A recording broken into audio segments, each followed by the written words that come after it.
Okay, mission 9, the targeting pod. Let's look at the briefing. LASTE basics, wind input, TGP, LSS. Okay. Oh, Lillian. Load is gonna be my wingman. Let Load catch up with you. Wait for the exit of Thunder. Fighter departure, strike recovery. Kneeboard.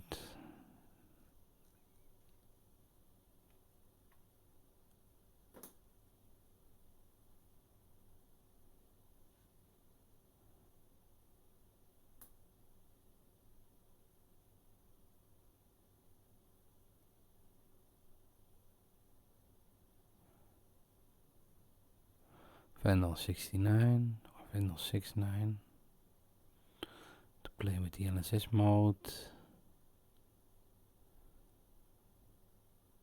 We're not gonna shoot anything. Okay, let's start up. Let's get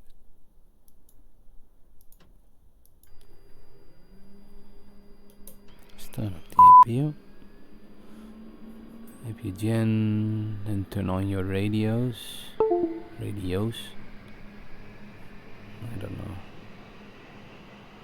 I don't think my FM radio is working on the APU.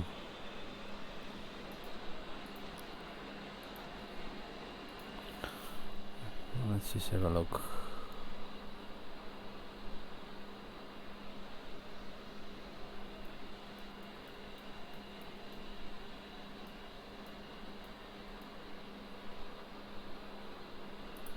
In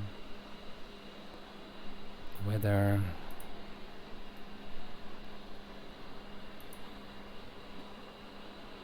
flight plan,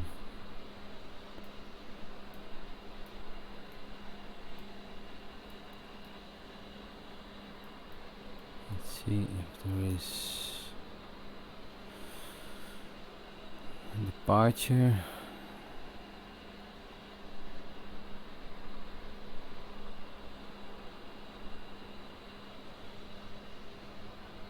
These are all recovery plates, airport diagram.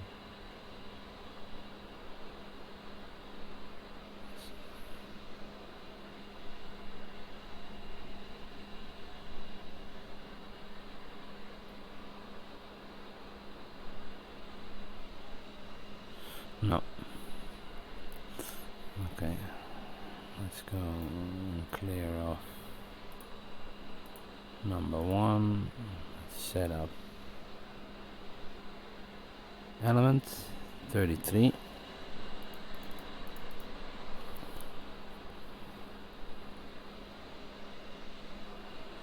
Start up number 1.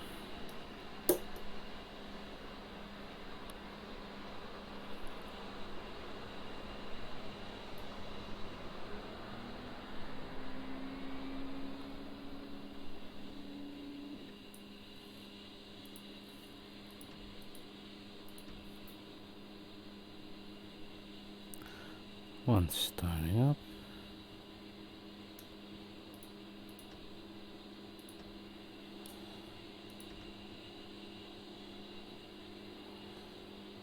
Let's wait.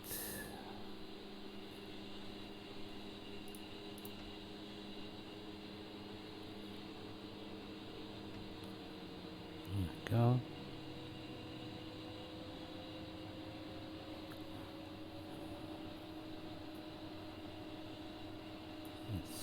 This is a little bit smaller.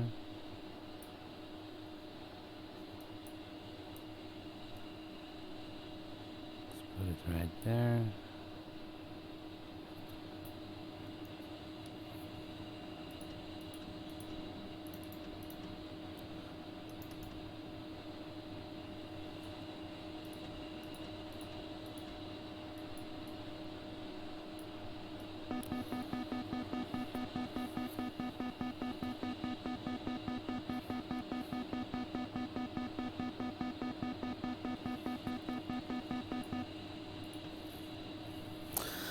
Okay, so let's just start with the radar Task 2, checks. check in. Two's up. Raj, let me know once you're ready to taxi. Let's see what Raj. time is. Where is she?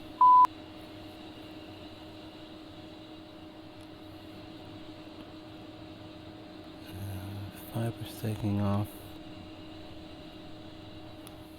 I don't see 2 yet.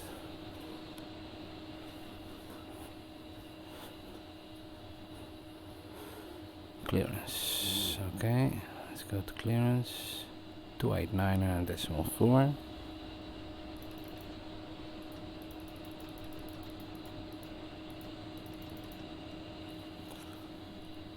Nellis clearance, Tusk 2, clearance on request, ready to copy. Tusk 2, clearance. Cleared to Dogbone via fighter departure as filed. Expect range entry through 63 Bravo. Climb and maintain Angels 12. Departure on 385.4, squawk 4017. Tusk cleared to Dogbone via fighter departure. Range entry expected at 63 Bravo, climb and maintain Angels 1-2. Departure on 385.4, squawk 4017. Thanks. Tusk 2, read back correct. Contact ground on 275.8. See ya.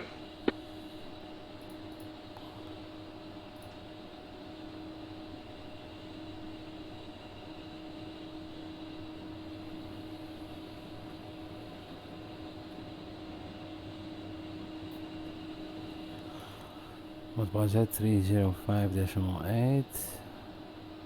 Didn't hear it. 275.8.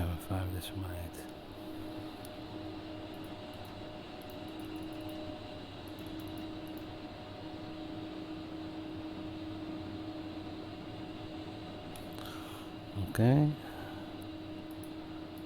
Let's look at my dismiss. It looks okay. My TED. Let's go for the saddle.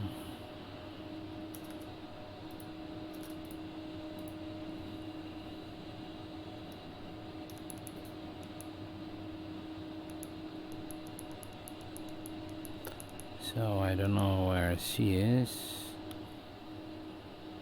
I guess she will spawn the moment I start.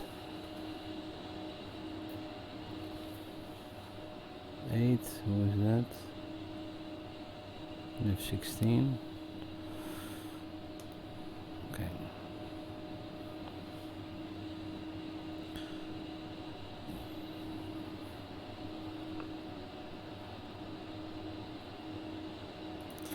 I don't know her altitude, but I'm just gonna put it on.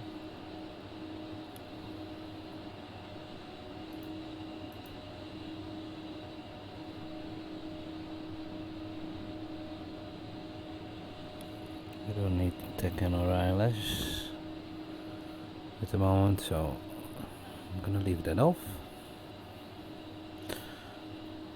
I have a TGP, so I'm gonna switch it on. See its timing. Oh, okay.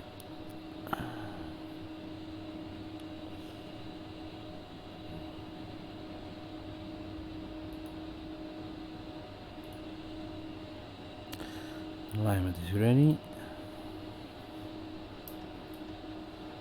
Two's got a good jet, and I'm ready to taxi. Good. I don't know where you are, too.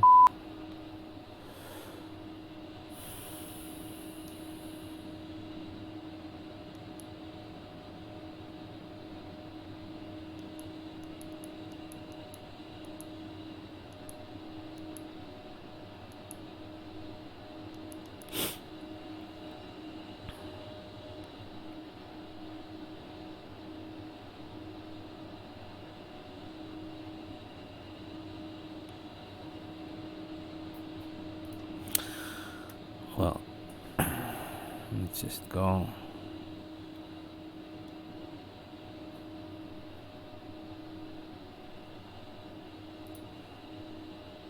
ground 275.8. We'll see what happens.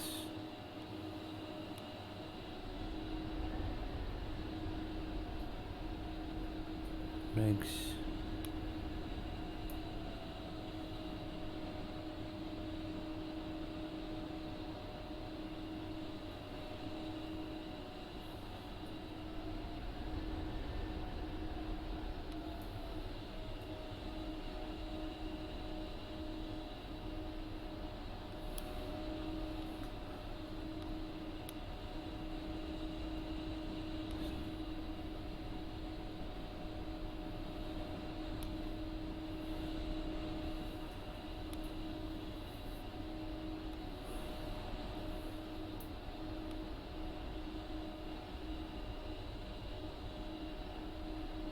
Is my...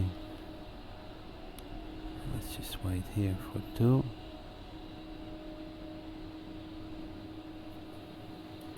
And 1's good and ready for taxi. Oh, I forgot to press. Alright, before we pull trucks and head north, let's recap the game plan. Sounds good.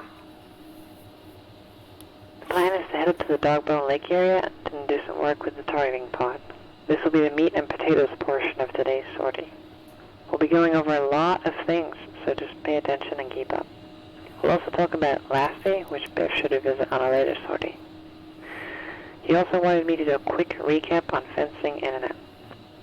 We're going to dive into the pod pretty deep since it is a complex piece of the puzzle and you're new to it. Okay. I'm excited to finally get into it. The Lightning is a phenomenal addition to the A-10's toolbox. It brings a ton of capability to the jet, which we'll get into. But for now, we need to take a look at the LASTE system, and more specifically, the wind edit function. Let's do it. The Low Altitude and Targeting Enhancement, or LASTE for short, was introduced in the A-10A back in the 90s. Over the years, it has been updated and things added to it. Our autopilot, ground collision avoidance system, GPS, better targeting for our munitions, and so on and so forth. Yep, a lot of that is carryover from the A-10As that I flew. Yeah, I think the Sweet 2 A-10As had a lot of what you see in the Charlie, even the Iggy and the FC. Sounds right. So wind edit allows us to input atmospheric data like wind speed, wind direction, and outside air temperature at up to 7 different altitudes or layers. Handy. So this is going to help dial in our accuracy, yeah? Exactly. The FC will take the data we input into the wind edit page and adjust the pipper accordingly. You may not notice a huge difference when you're strafing, but you will see it when you're dropping CVU-97s from 10,000 feet. Regardless, it is always a good idea to input wind data so you have the most accurate firing solution possible. Sold. Go through the process together by plugging in current wind data for the local area, and we'll do that for 7 layers for today. Cool. I'm ready when you are. Bring up the CDU page on one of the MFCDs. Once you've done that, press function and then 1 on the UFC. This will take you to the system page. Let me know if you're still with me. Okay, I'm in the system page. You should see LASTE next to OSB7. Press OSB7 to enter the LASTE subpage. Once you've done that, you should see wind at the bottom right. Press OSB10 to go into the wind page branch. Okay. Okay, it looks like I'm in the wind page. Near the top right corner, you should see 3 asterisk, /3 more asterisk, and +24. That is the current wind speed from direction and speed, followed by the temperature and degrees Celsius. Since we are sitting on the ramp and not moving, we only have data for the temperature. No wind speed or direction is provided. Nice. When we get in the air, we'll get the wind data for the current altitude and position. Roger. This is a handy feature so that if need be, you can gather your own wind data to plug into the LASTE. On your climb out, you could write down the altitudes, wind speed, direction, and temperature, then plug all that information in to build an accurate wind profile for the jet to use. This uses winds entered in MSL, correct? Not AGL? Altitude MSL, yes, exactly. Cool. Just wanted to make sure. Nothing wrong with that. So here in Nellis, the local area is pretty high, so we'll start building our wind profile at 2,000 feet. We'll add in layers for 2,000, 4,000, 6,000, 10,000, 12,000, 17,000, and 25,000 feet for today. The winds are entered as thousands of feet using 2 digits. So 2,000 feet would be 02, and 15,000 feet will be 15. We're not going to be employing munitions today, so we can just input some generic data. Since we do have data for the 2000 block, let's use that. For the rest, reference your kneeboard and input that information into it. Got it?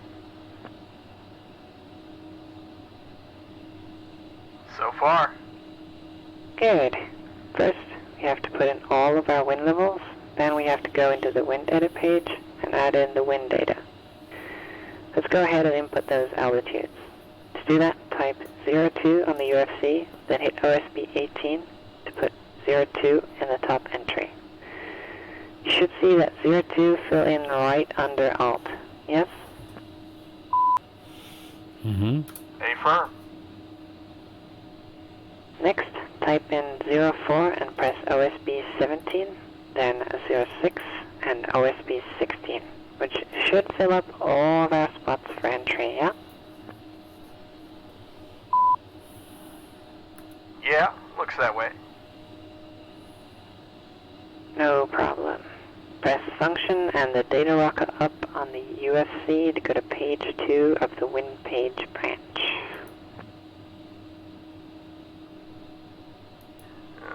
Nothing. There we go. Yeah, my fault. Go ahead and type in the other 4 altitudes, the same as you did for the others, and let me know when you're done. Raj, stand by.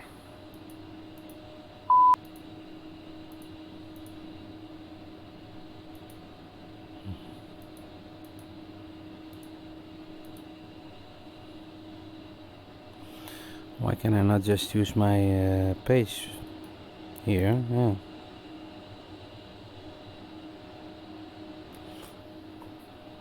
How do I do that here? Function, this is the data. Why does it not work?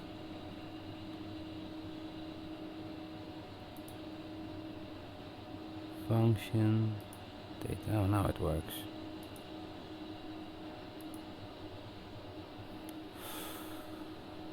The 4 others, okay.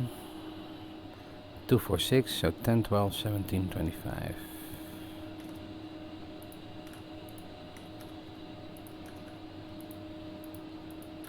Alright, I've got layers for 10, 12, 17, and 25,000 feet. Good. The next thing we're going to do is add in the wind speed and direction. Sounds good. The first thing we're going to do is go from the wind page into the wind edit page. So next to OSB 8, it says wind edit. Press that OSB to enter the page. Okay, I'm there. Okay, it now says wind edit at the top of the page. That is what we're wanting to see. So now let's plug in those wind directions, wind speeds, and temps. First up is our 2,000 feet layer. It is 350-407. Without any spaces, type in 35007 on the UFC and press OSB 18 to input that data for the layer.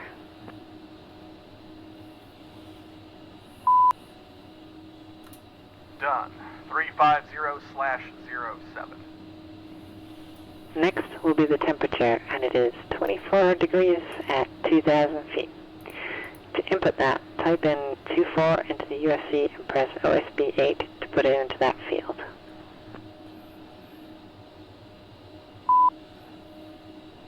I have plus 24 on the right now. As I'm sure you can guess, that is indicating a positive 24 degrees Celsius. If we need to input a negative temperature, simply press the applicable OSB again, and you'll see the plus sign change into a minus sign. Press OSB 8 again to watch that happen, and when you've done that, finish inputting the rest of the supplied wind data, and let me know when you're ready to move on. Okay.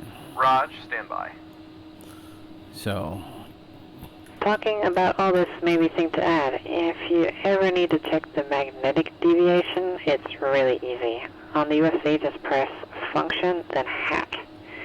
That'll take you to the position info page. On it, you'll see right under your airspeed and Mach MV, followed by either E for east deviation or W for west, and the deviation in degrees.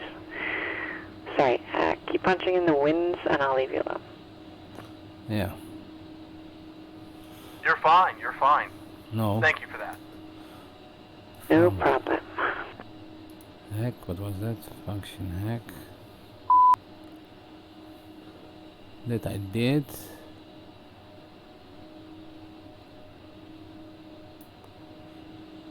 Okay. 33918. Is it an 8? 33918 or is it a 6? It's a 6.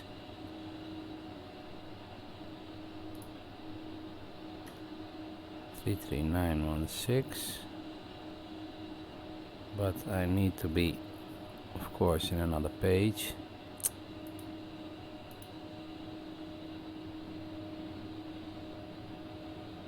LASTE wind 33916.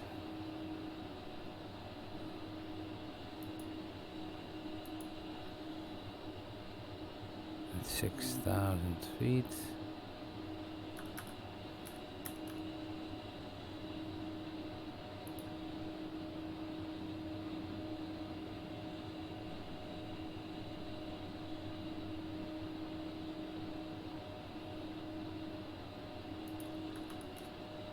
Three 3916. Why am I getting a wind edit, of course. Clear. Yep. Okay. 10.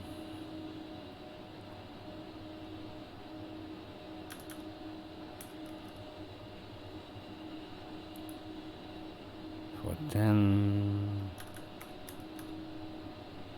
For 12.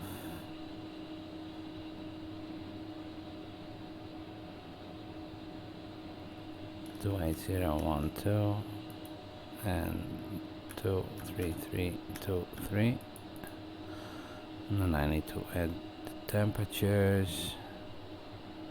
24.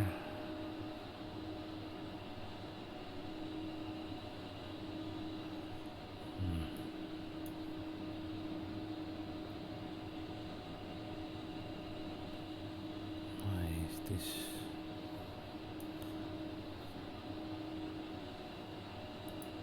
-7 -03 08. Let's go one page up. 1 2 3 2 4 2 0 1 6. Set.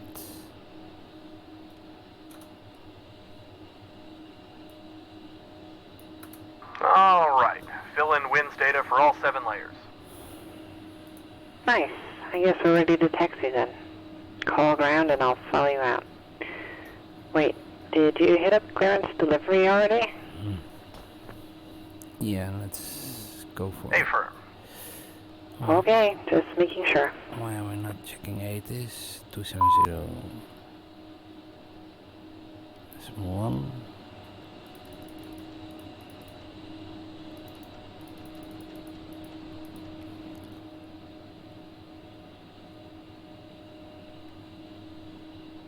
270.1.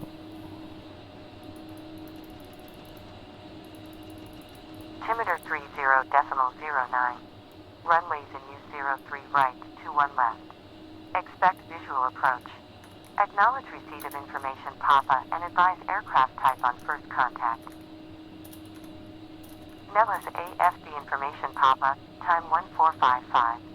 Winds calm. Visibility greater than 10 miles. Broken 16,000 feet. Temperature 24. Dew point 08. Altimeter 30.09. Runways in use 03 right, 21 left. Expect visual approach. Acknowledge receipt of information Papa and advise aircraft type on first contact. Nellis AFB information Papa, time 1455. Winds calm. Visibility greater than 10 miles. Broken 16,000 Ground. feet. Temperature 275 24. decimal 8. Dew point 0.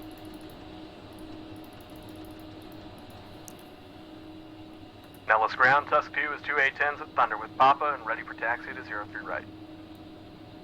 That's correct. Tusk 2, Nellis ground, taxi Golf to Alpha, hold short 03 right. Papa is current. Taxi Golf Alpha, hold short 03 right for Tusk 2.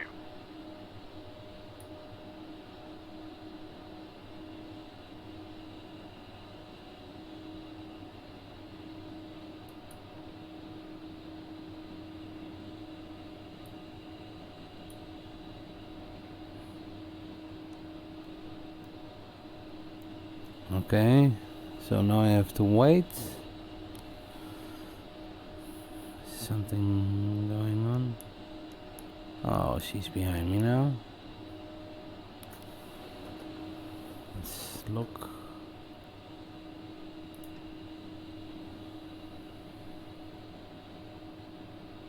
There she is. Or not. Okay.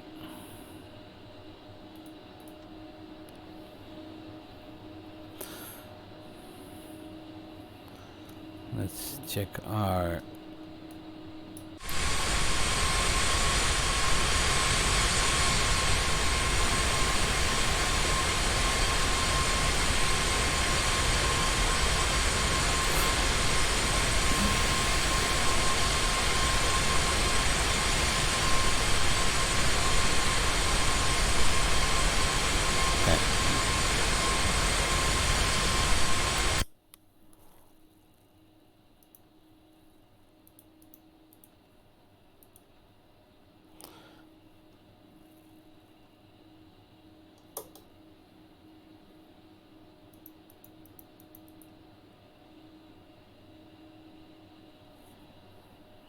okay, taxi lights. So, green.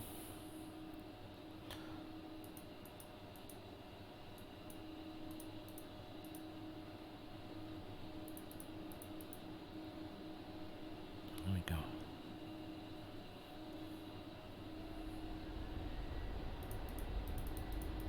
All right, let's roll.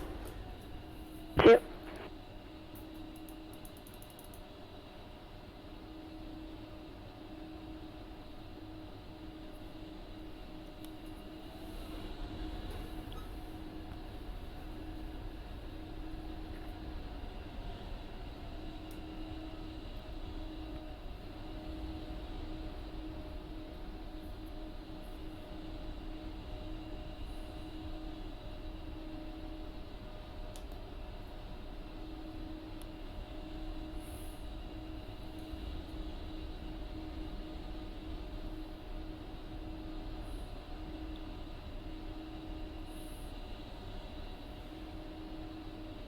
Slow down to 10 knots for the turn.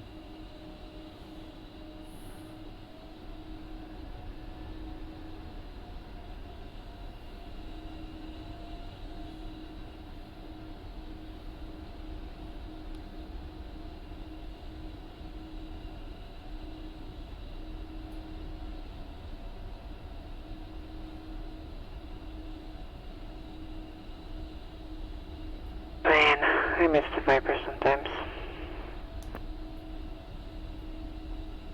You used to fly them? Yep. Back when I was active duty. Roger. As a matter of fact, Biff and I were at Mountain Hope together for a period of time. I was in the 389th flying Block 52s, and Biff was in the 391st flying the F-15 Echo.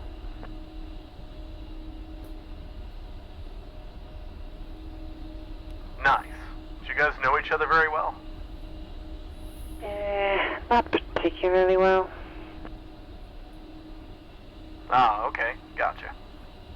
Tusk 2, switch tower, 327.7. Tusk 2, switching to tower. 2 switched.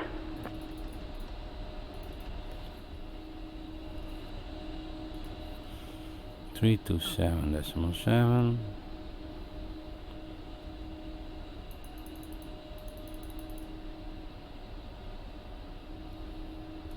Coming up to the hold line. 2. Why's my clear not working? Let's just...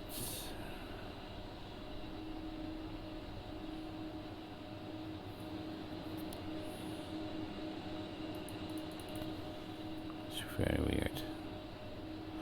Okay.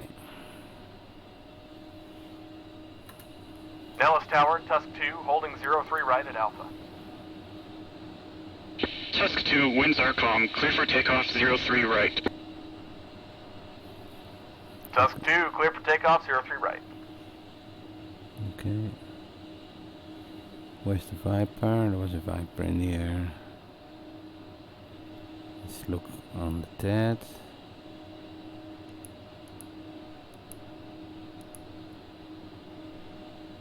He's over there somewhere.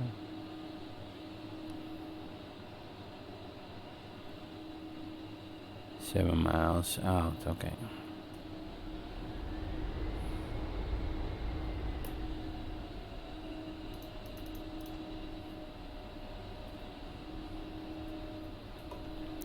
Seven degrees on the flaps.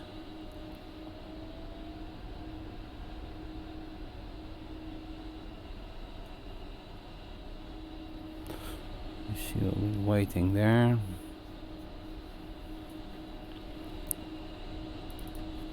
Put the flight plan.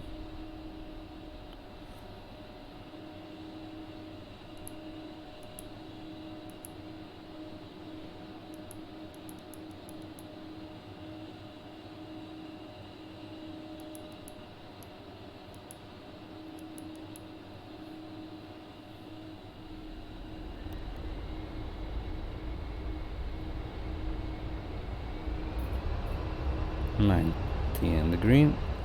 Okay, release.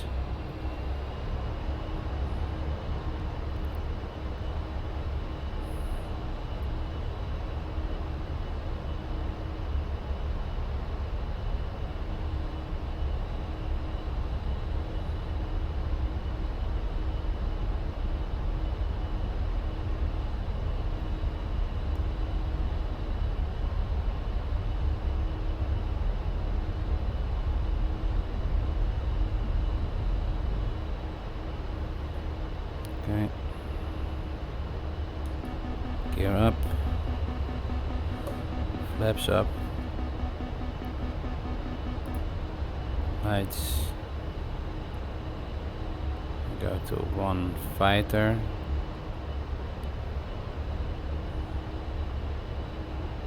Get a rate for 200 knots.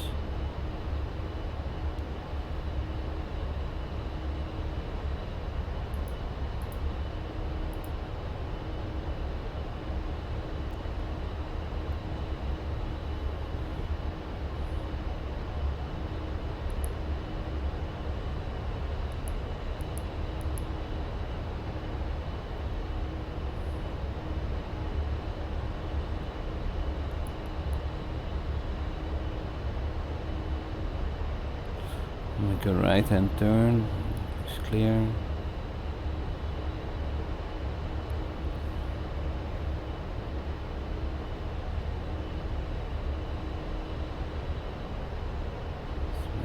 climbing turn.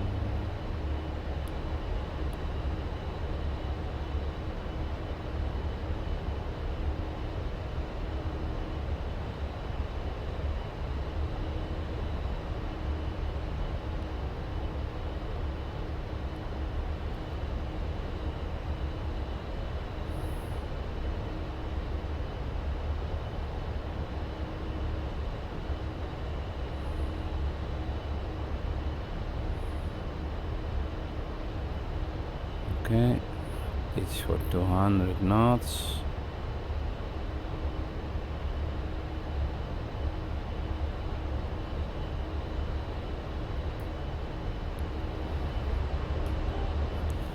Keep it on path towards fighter.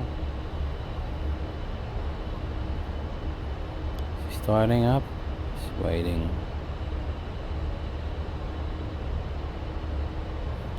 Well, she'll catch up, I think.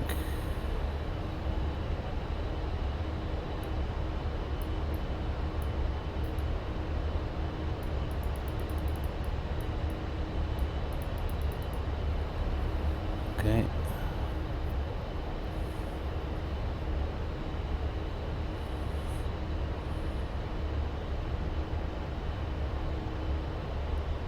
Let's pitch up a little bit more. Go.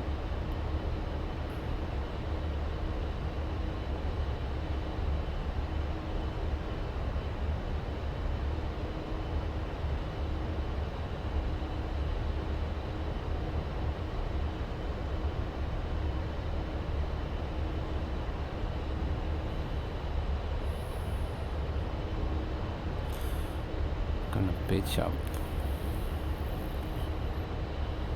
for 200 knots.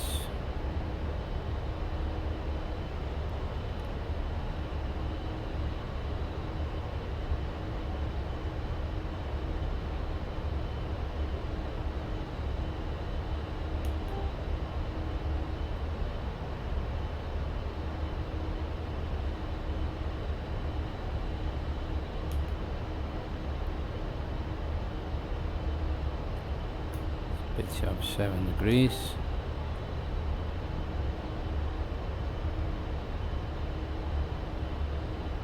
Six, 7. Okay.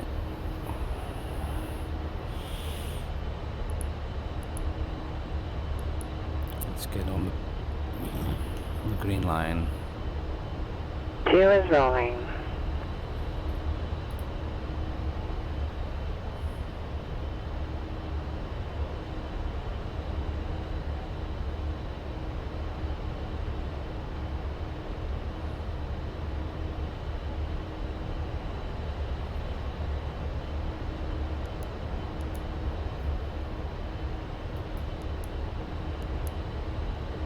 Is wheels up.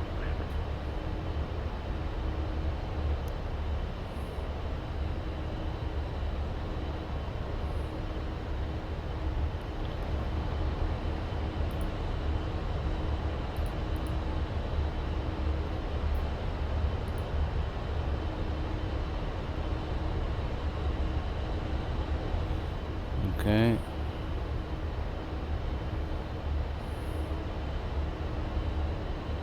Tusk 2, contact departure 385.4. So long. Tusk 2, switching to departure. See ya. Departure 385.4.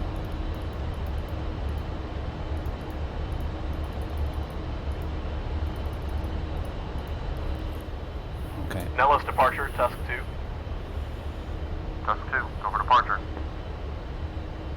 Tusk 2 is just out of Nellis and to the northwest.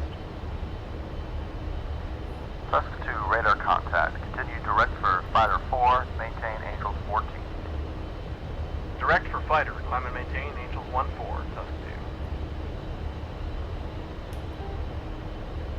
2. Okay.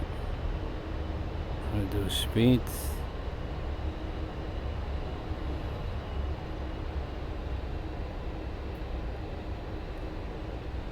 Keep it at 200 for the rejoin.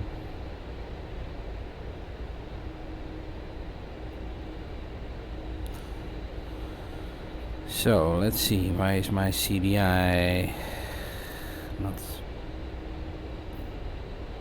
playing? Skill, steer, 2-2, to from. Since we probably have got a few minutes, That's let's weird. talk about the AN/AAQ28 Lightning AT targeting pod. Sounds good. The Lightning Pod is a widely used advanced targeting pod built by Northrop Grumman and Israel's Rafael Advanced Defense Systems. It is a little over 7 feet long and weighs 455 pounds. It was used on the A-10A late in its life, but in a peculiar manner. What do you mean by that? This was all before my time, but as I understand it, back in 2002, the A-10A was being readied for its involvement in what would become Operation Iraqi Freedom. The Alpha was never really wired for a TGP, but the A-10A weapons officers knew it needed a targeting pod, so they had to do some clever shit to get it to work. They made the jet think that it was talking to a Maverick, and they made the pod think that it was talking to a Block 30 F-16. As somebody said, it was a technology So I don't demonstrator think that wound up going to war. Fighter. That's hilarious. Just fucking get it done, I guess. You're damn right. Back on track now. Having the TGP has become a huge asset to the HARD community for so many reasons. It allows us to self-designate our own laser-guided bombs or others, generate targeting data for JDAMs, get in a close-in, higher resolution look at our potential target, generate a SPI, shoot an IR beam, and so many other things. It is one of the biggest tools in our box. I'm sure of that. The pod aids us in positive target identification, surveillance. It helps to keep us out of AAWES while watching or searching for something. And coupled with a data link, it can help us ID friendly positions and so much more. Just like anything else though, it does have its disadvantages. First and foremost, the narrow field of view. It is easy to take what you're seeing in the pod and not get the full picture of the situation. The narrow FOV also makes finding things tough sometimes, especially when you're close to where you're looking. Okay, Also, now I got it it. is easy to get sucked into the pod and lose SA. Why is It's that? important to keep one eye on the pod and another eye on what's going outside the jet, so to So when I speak. go to... Yeah, for sure. Okay. It wasn't working before, but now How it about we is. go ahead and turn the pod on, so that when we get to the range, it's already on and ready to go.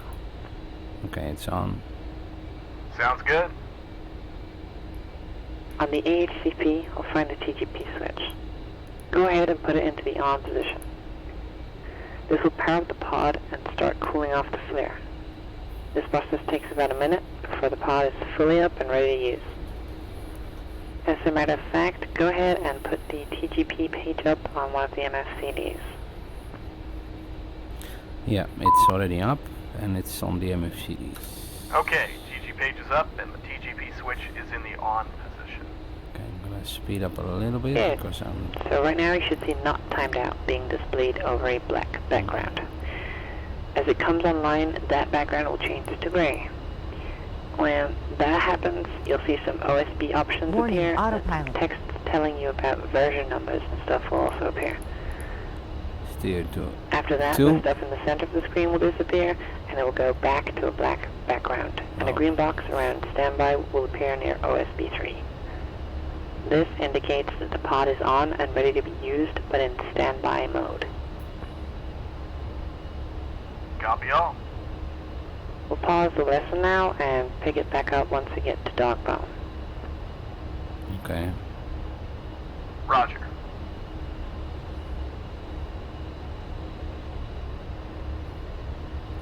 Is this dog bone already? Just over there.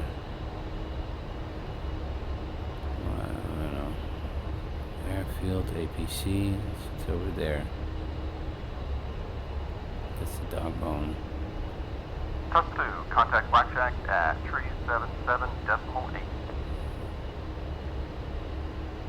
Blackjack at 377.8, TUS 2. And 2's there. 2, you're fast. Blackjack, TUS 2. Tusk, go for Blackjack. Blackjack, TUS 2 is approaching fighter at Angels 1-4, looking for entry for Dogbone. Tusk 2, Blackjack. Entry approved via 63 Bravo, then direct for Dogbone. The range is yours from now until 10:30 local. Bravo, that's correct. TUS 2 is cleared entry at 63 Bravo, then direct to Dogbone until 10:30 local.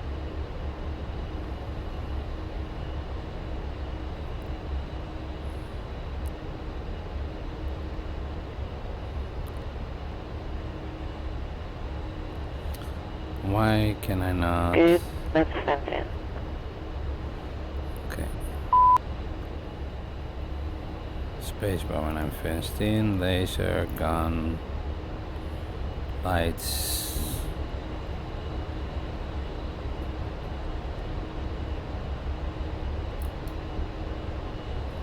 Off. Position off. Tech and off. Radios. Okay. These are on. Manual.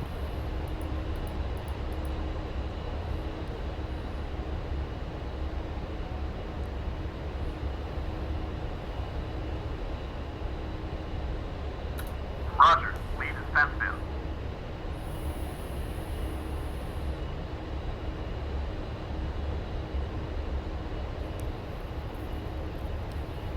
There's Dogbone.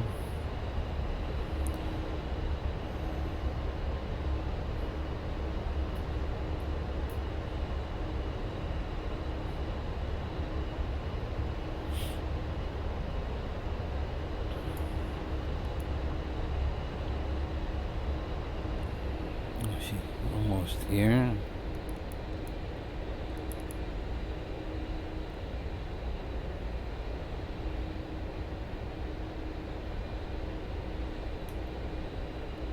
Turn right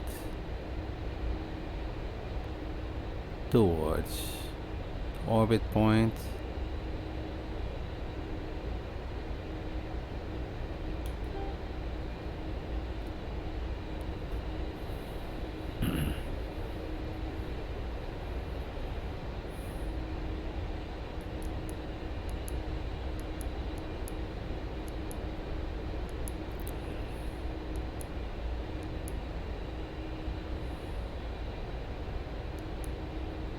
Airfield. Okay, picking the lesson back up. The first thing about using the pod is that in order to use it effectively, we need to do what we can so that it doesn't get masked by the jet. Probably the most obvious way to do this is by keeping the area we're looking at in front of us or off to the side that the pod is on. We usually fly it on station 10 over the right wing, so we'll do clockwise or right-hand orbits today. Raj. With that in mind, go ahead. Bring Steer 3 down the right side and set up a nice wide right-hand orbit around Dogbone. Just make sure we don't wander into the container up there to our northwest. Give me a heads up when you're ready. Don't wander into the container.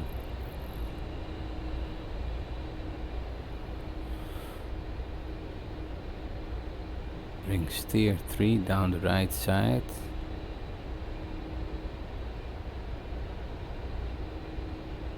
Okay. Set up wide right hand orbits.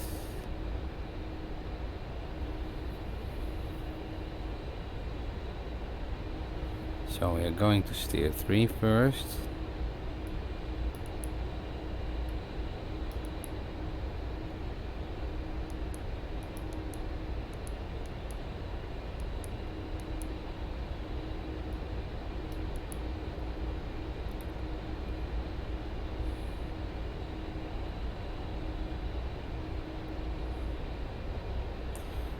Okay. Let's do that first. Speed up. Because she's there.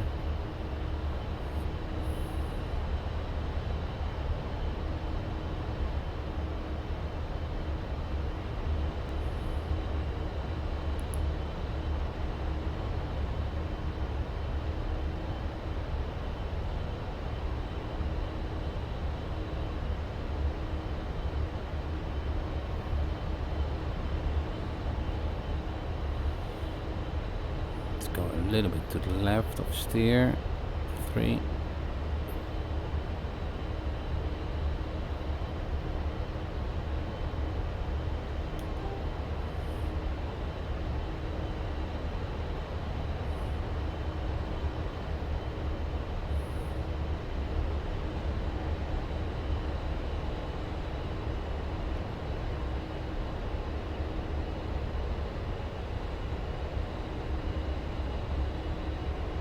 Seven 5. The IDT gives me 250 and 14,000 feet. Okay, that's a good speed.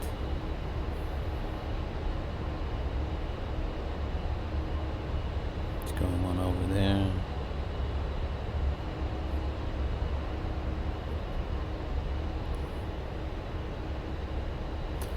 So I'm passing orbit now.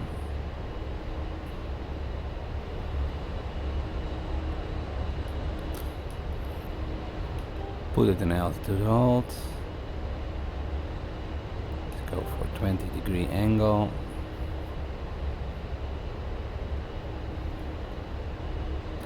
Alright, I'm in a right-hand orbit around the lake bed. Bring up the TGP page on one of the MSCDs. The pod should be well and truly ready by this point, so when you bring it up, you should see that the top STBY or standby option is highlighted. Yep. Copy. Yep, that's what I'm seeing. So that indicates that the pod is in standby mode. We can activate the pod by pressing either the air-to-air or air-to-ground options. Doing so will unstow the sensor and boresight the pod. Keeping it in standby mode rolls the ball back into the stowed position and protects the lenses from bugs, birds, and being sandblasted. Press OSB 2, A to G to put the pod into the air-to-ground mode. There we go. Then stop.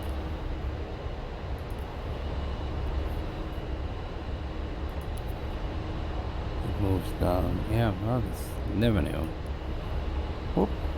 There we go. Okay. Alright, the pod is now in air-to-ground mode, and I've got video. We're going to spend quite a lot of time today on the pod, so we're not going to cover its air-to-air application. Biff will have to pick that up on a later sortie. For today, just know that the air-to-air mode exists. Roger. Looking at the air-to-ground page, you can see that we've got a lot going on here. Let's have a look at all of that information in more detail. Let's. What about where it says wide on the left? We're not quite there yet, but don't worry, we'll get there. Sorry. No problem. On the right, you see a new option for LSS next to OSB 6. On the AHCP, flip the laser arm switch into the armed position, and you'll see LSR pop up to OSB 7.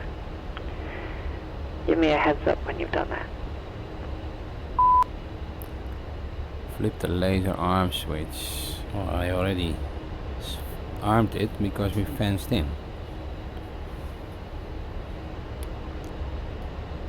Switch it off. Switch it on. Okay. Laser is armed and I see LSR next to OSB 7. LSR indicated that when the nose wheel steering button on the stick is depressed or the auto fire function reaches its set time to impact, only the laser will fire. Pressing OSB 7 again will set it to IR, which will only fire the IR pointer. Pressing it one more time will fire both the laser and the IR pointer. This mode is indicated by this or both being displayed next to OSB 7. Yep, copy. Copy all. Down at OSB 11, we have DCLT or declutter. Pressing it will remove the OSB labels at the top and along both the left and right hand sides. Right now I don't have anything on the left since I'm in CCD mode in the pod. Slide the TGP page for me by pressing either the coolie hat towards the MFCD page with the pod on it, or simply by pressing the OSB where it says TGP. If you've done it correctly, you'll see TGP highlighted green and the green box outlining the TGP page. Also, make sure your boat switch is in the center so that when you SOI the pod, you don't go into an IR mode yet.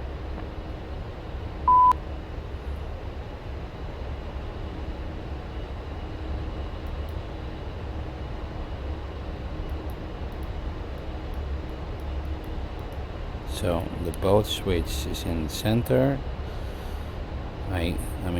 I don't have the Warthog throttle, so I have to get used to the boat switch and the China head. And then, what did you want me to do?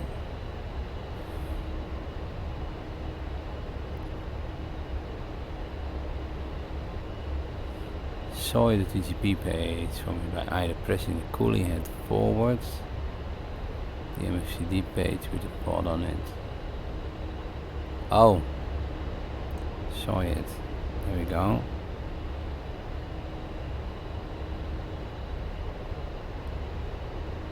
TGP highlighted in green.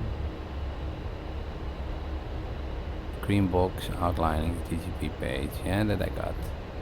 TGP highlighted in green. Where do I see that?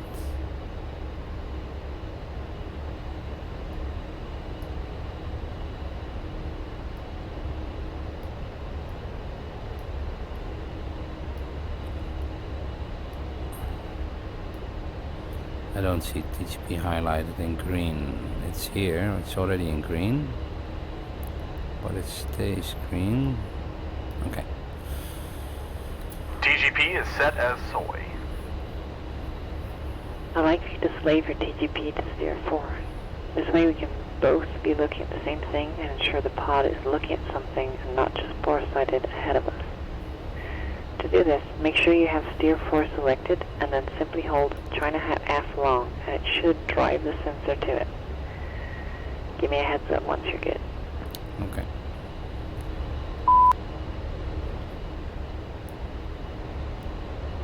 China head aft. I have to switch them around.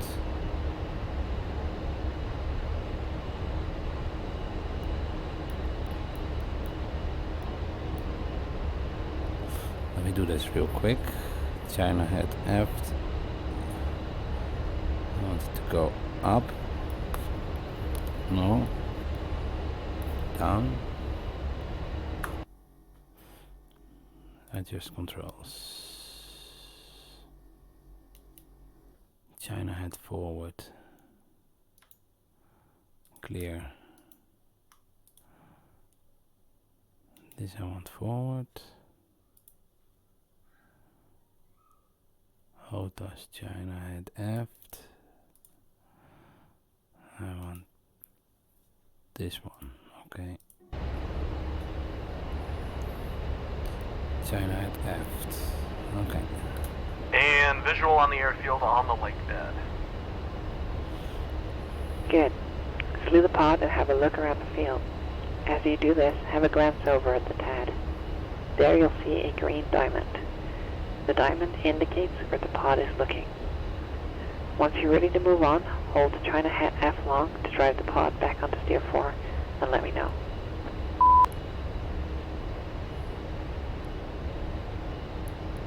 Plane.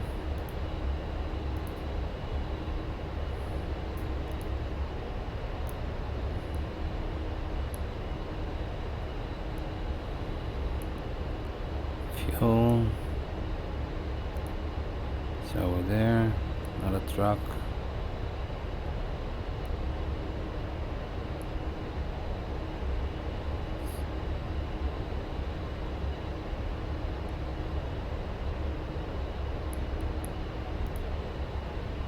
Okay.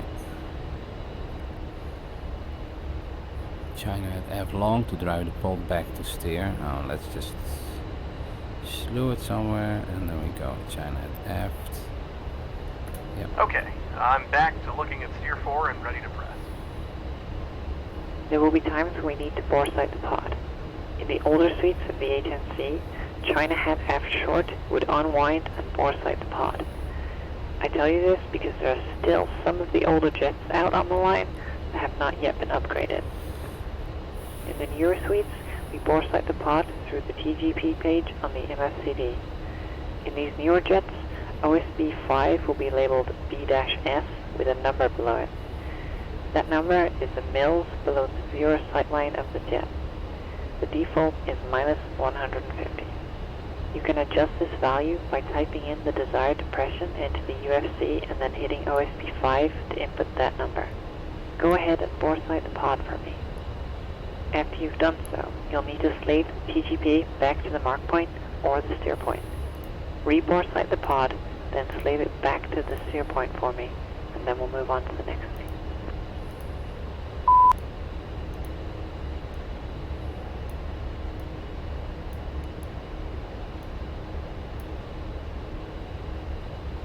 Okay, what am I doing?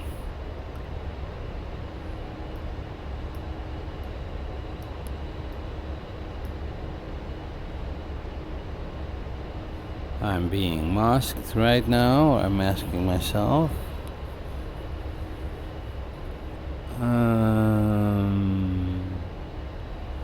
TGP page on the MFCD.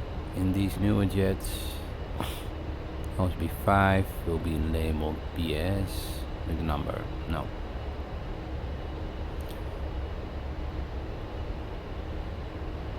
I don't have that. Oh, I do. I never saw that.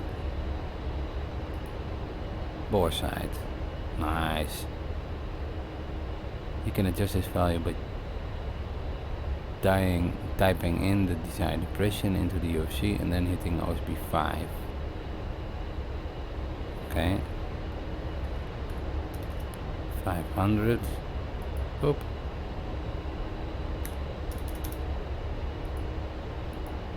Oh, that doesn't work. So why's my UFC clear not working anymore? 1000. That doesn't work. 115. Let's put it back to where it was. Okay. Go ahead and boresight. After you've done so, you need to slave the TCP back to the Markpoint or Steerpoint. Re-boresight the pod, then slave it back to the Steerpoint for me, and we'll move on to that. Okay. So I slaved it to the airfield. I boresight it. Slave it again. Okay.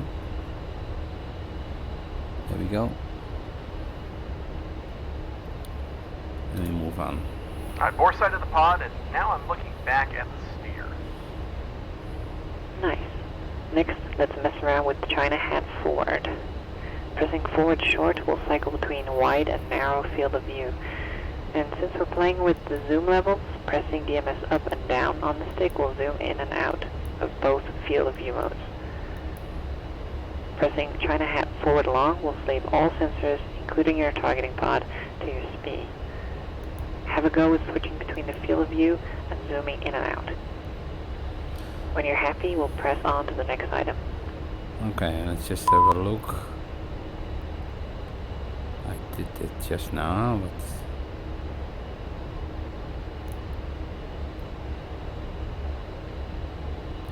here we go.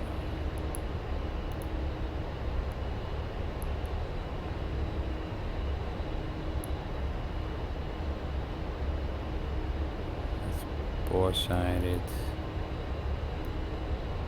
Put it back where it has to be. Okay. And I'm ready for the next thing. Sweet. Pressing both switch forward on the throttle will put us into black hot mode. Go ahead and do this for me. When you've done it correctly, you'll see BHOT at the top right of the TGP page. BHOT. Alright, now I'm in black hot. Alright. As you can see, we now have some more shit on the left-hand side of the page. We have gain at OSB 18 and 2 arrows and 4G in the middle of them. The arrows are the gain and level schedule controls. They are used to adjust the gain and level up and down. The adjustment range is between 1 and 8. 4G indicates we're at 4 of 8 on the adjustment for the gain. Press OSB 18 to switch to the level control.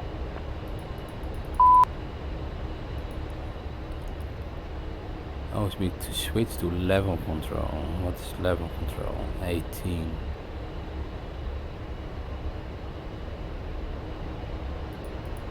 This is level control, okay.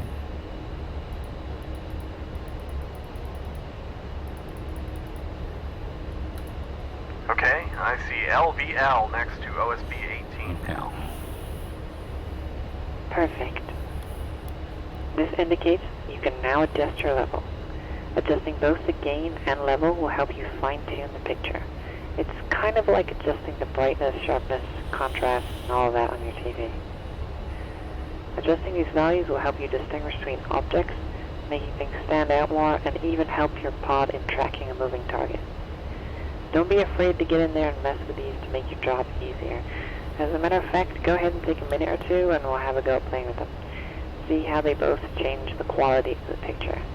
When you're ready, let me know and we'll move on. Okay. Roger.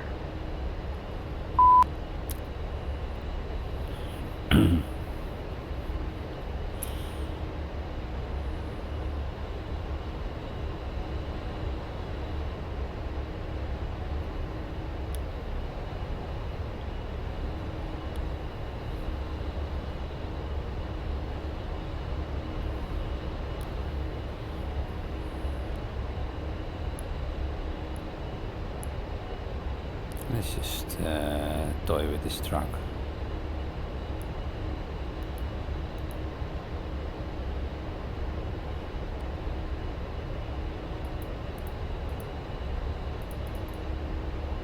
Gain, let's do level.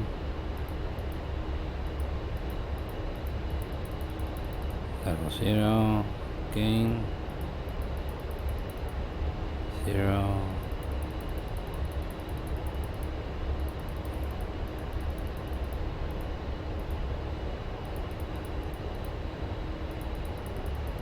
So the whole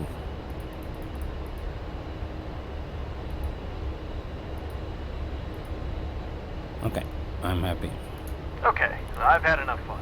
Let's move on to the next thing. Actually, backing up a bit, we have our two IR modes, black hot and white hot. When in black hot, anything that is warm will show up darker than cooler things, and the opposite is true for white hot, which I'm sure you could guess. CCD, or the Charged Coupled Device, is your daytime electrical optical sensor. You may hear people refer to it along with the non-IR Maverick missiles as TEV, but CCD is what it actually is. Roger. So with either IR or CCD mode, in narrow or wide field of view, you're always going to struggle with looking at that proverbial soda straw. Both CCD and IR see in a 1 degree by 1 degree area when in narrow field of view. However, when in wide field of view, IR actually has a slightly better viewing area at 4 degree by 4 degree versus the CCD viewing area of 3.5 degree by 3.5 degrees. That's interesting. Let's dive into the options we have to adjust the functionality of the pod and the information that's displayed. Pitter patter, let's get at her. Okay. What We'll first look at the air-to-ground control page. Press OSB1 to enter this page. Let me know when you're looking at it. Alright, I'm in the targeting pod's AG control page. Starting with OSB6, we've got our focus reset. This will automatically adjust the focal length on the CCD sensor. Next we have the coordinate display section. We can choose whether the pod gives us coordinates in lat long, MGRS, or we can even turn it off. Under that, we have latch on or off function. Latch off will only fire the laser, IR pointer, or both. Only as long as we have the nose wheel steering button held down.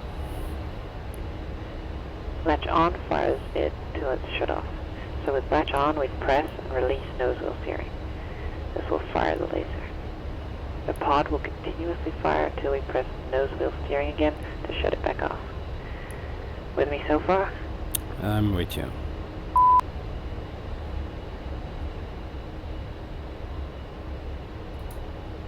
Yes, ma'am.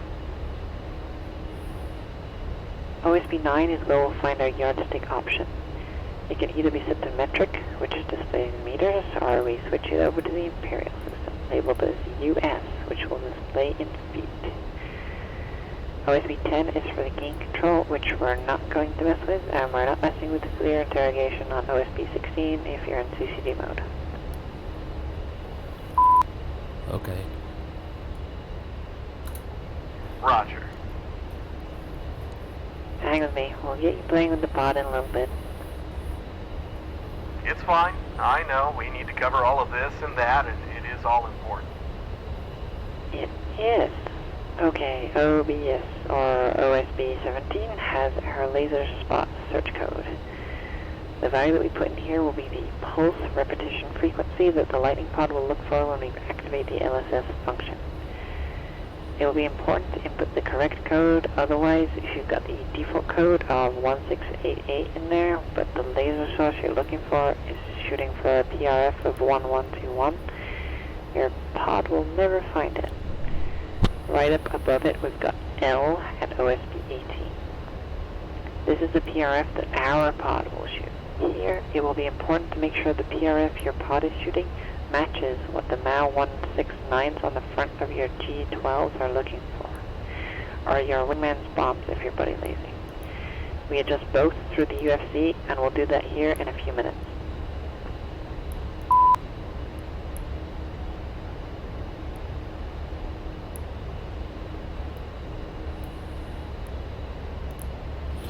Okay.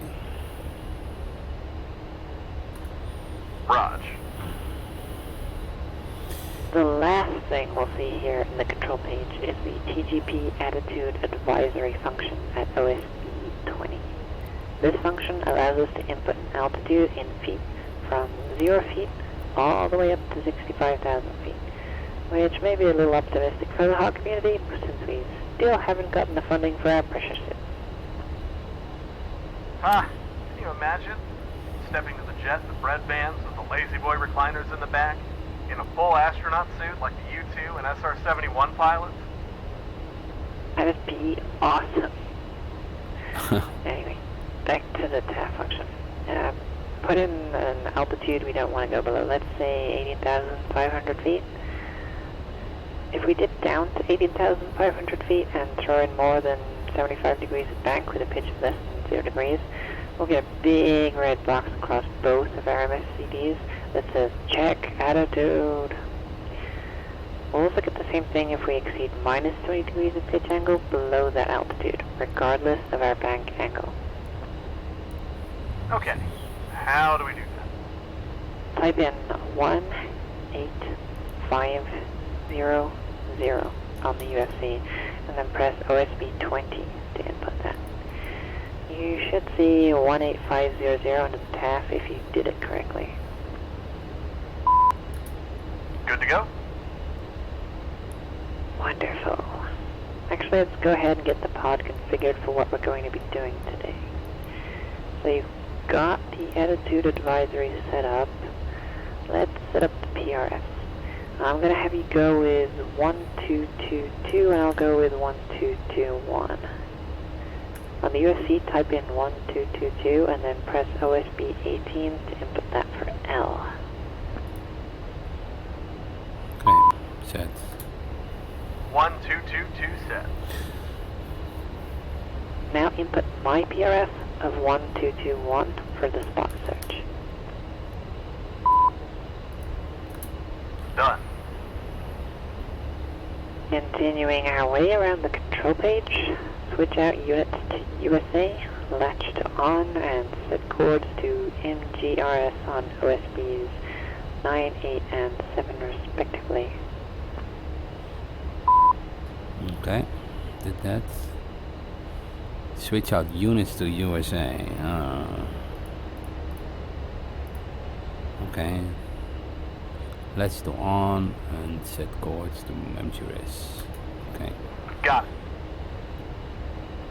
Press OSB 1 to return to the air-to-ground page.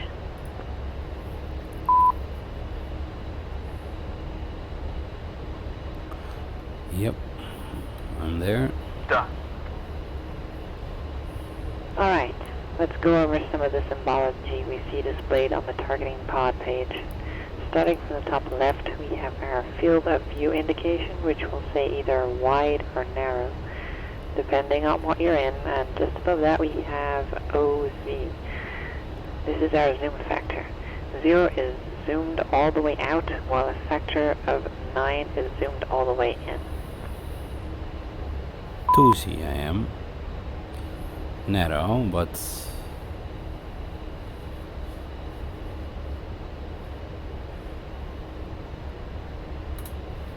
I'm masked again. Back on the top right, again we have our sensor type, and below that should show a 0. That is our radar altitude. Down at the bottom center is the coordinates where the pod is looking. Just to be sure we're looking at the same stuff and you did not accidentally slew the pod or set a different speed, ensure you've got Steer 4 airfield selected. Pressing TMS down long to set Steer 4 as speed, and then China Hat AF long to slave the TGP to the steer point. Okay. Steer 4 selected, TMS down long to set steer as speed.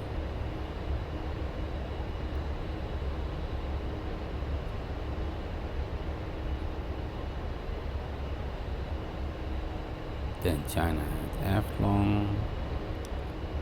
Yeah, I did all that.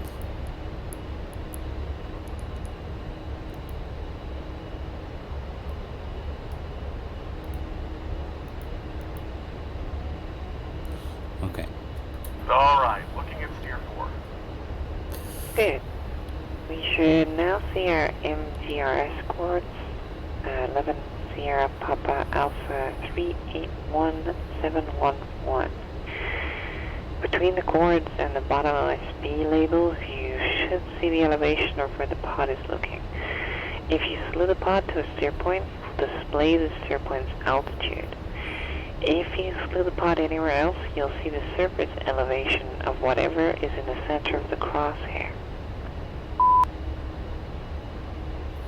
Yeah. Roger that. The source for the elevation that is shown is the DTSAS. The DTSAS is phenomenal, but not always 100%. And if you ever need to double check the accuracy of the DTSAS elevation, slew the pod to where it is you need to check and laser real quick. The laser will update you with the no shit elevation for that point. Noted. I'll leave it to Biff to dive into that more when the time comes. In the bottom left hand corner we have a very basic altitude indicator and an altimeter with the bigger numbers for thousands of feet and the smaller one as hundreds. So in that display, a big 18 and a small 3 would be 18,300 feet ASL. These are just to help aid your SA when your head's down. Word. Above the attitude indicator, we have a digital clock that displays the current Zulu time. That should be the last bit of symbology along the perimeter of the targeting pod page. Next, we'll look at all the things that are inside that perimeter. Right on. Starting in the top right corner, find the north arrow. The line with an arrow at the end of it is the north pointer. There are lines extending east, south, and west also. The north arrow will always point northward. Note that it is normalized to the ground, so when whatever we're looking at in the pod is at a shallow angle, the pointer will appear flatter, and maybe a little hard to read and discern direction. The north arrow really helps when we're doing talk-on through the pod when it is used correctly. Okay, so this is the elevation, this is the bank angle, time, what's the Zulu time? Local time. Okay, here's the arrow. Hit China hat forward long for me to center back up onto steer 4, then using the north arrow in the pod is the F-86 east or west from the hangar. Center back, and then using the north arrow and pod is the F-86 east or west. The F-86 is first. This is the F-86, I guess? No. Well, let's wait. Of course we are masked again. Why didn't I put a hold on the right spot?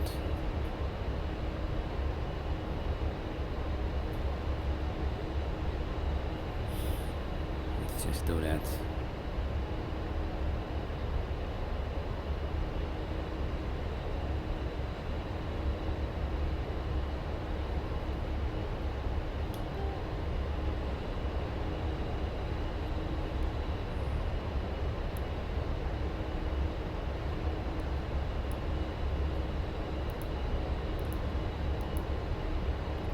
F-86. That's on the west of the hangar.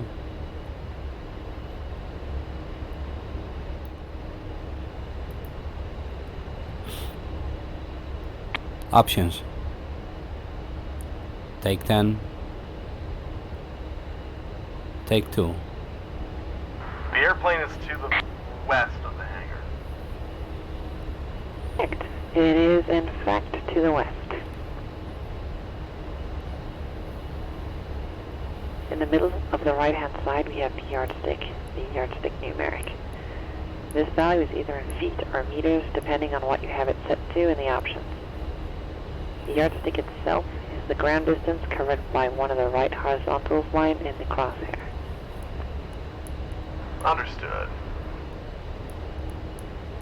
So Let's try a little exercise with the yardstick real quick. At 04 there are a handful of airplanes on the ground. Tell me the distance between the southernmost plane and F-86 and the northernmost plane, which is an S3. Would that distance be closest to 1 mile, a quarter mile, 1 click, or 100 meters?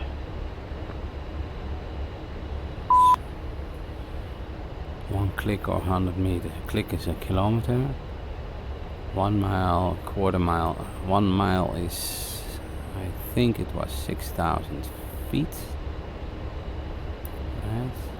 Let's first have a look.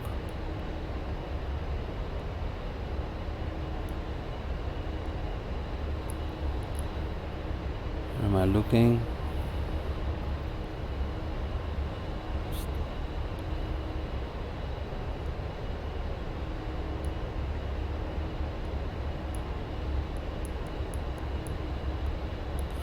Okay, I'm going to meters again.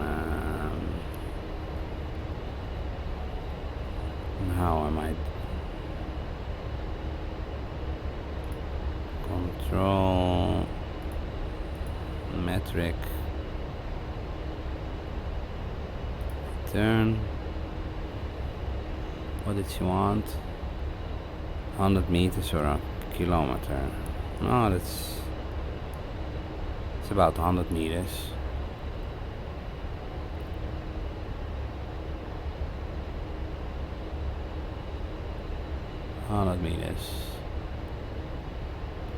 Options. Take 10. Take 4. 100 meters all day long. I think you're a little off. It's looking more like a quarter mile or so to me. Work on it. Let's get back to it. Quarter mile. Okay. So... Moving to the bottom right towards the center, we have the range and source information. Yeah, I don't know what the range feet a mile is the slant are. range to the target in nautical miles, and the letter to the left is one of the 3 letters used to identify the source for that range. E means that the pod is not tracking a target, and no laser ranging is available. T indicates that a target is being tracked, but we still have no laser ranging. And finally, L indicates that we have laser ranging available to us. Moving on, let's talk about our laser status.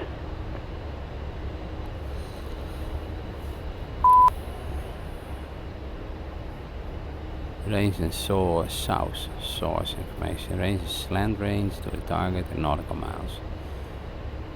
Letter to the left. Source, E. Port, not tracking. D. So quite a few typos in here. D indisect.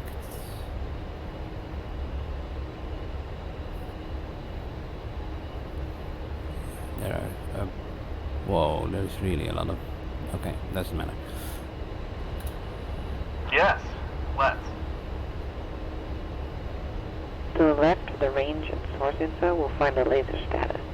This can be a combination of the following letters: L for laser, P for pointer only, B for both laser and pointer, and T for training. I forgot to mention it, but there will be an M between your range and your source when the targeting pod is masked by the airframe or stores. Oh, it is source. I'm not. Mike for mask. Got it. Source. Kind of in the bottom middle of the I don't know. page, you can see the track mode. Basically, we have an area and point modes. Area is stabilized over an area, but not over a specific object. If we're looking through the pod in area mode and we mask the pod, it will default into INR-A, or Inertial Area Mode. This will keep on the spot that you were last looking at until the pod becomes unmasked, at which time it will revert back into the area mode, and you should still be looking at the same thing, providing that it hasn't moved.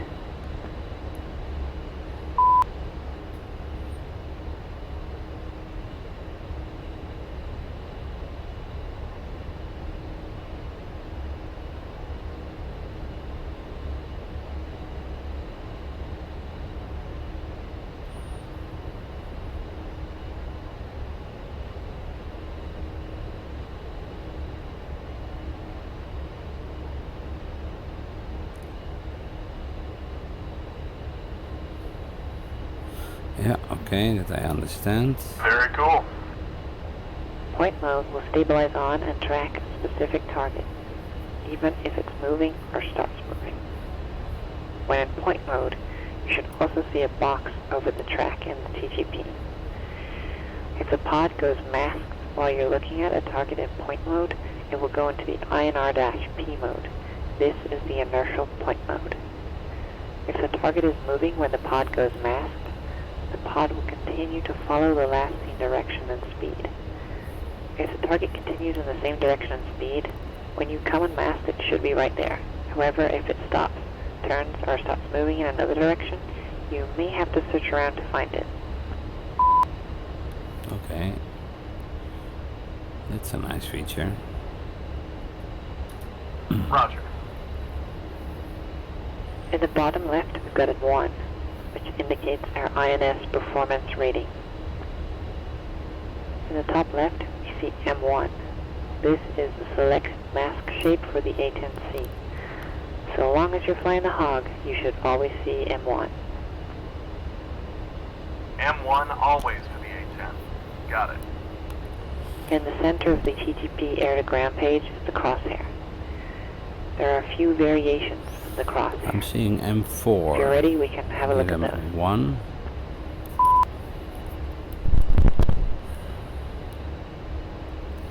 Is that changing when I'm zooming in?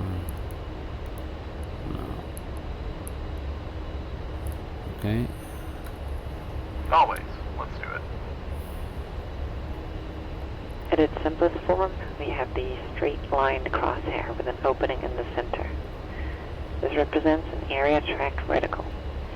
If we put the pod into point track and pick up a track, that opening at the center will become boxed. If you're in a wide field of view, you'll see the indicators out towards the corners of the crosshairs. If you have the IP pointer set to be fired by itself or with the laser, you'll see small perpendicular lines at the outer edges of the crosshairs. The last bit of TGP page symbology we're going to talk about is the situational awareness cue. The SAQ is a small white box that you see floating around in the TGP display. The SAQ shows you your TGP's line of sight, or where it is looking in azimuth and elevation. So if the dot was in the center of your display, your TGP would be looking directly underneath your aircraft.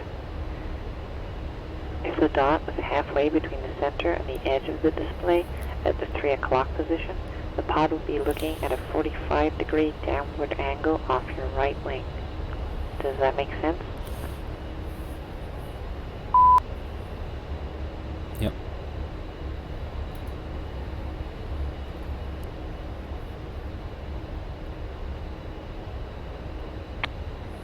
Take 10. Oh. Options. Wait. Options.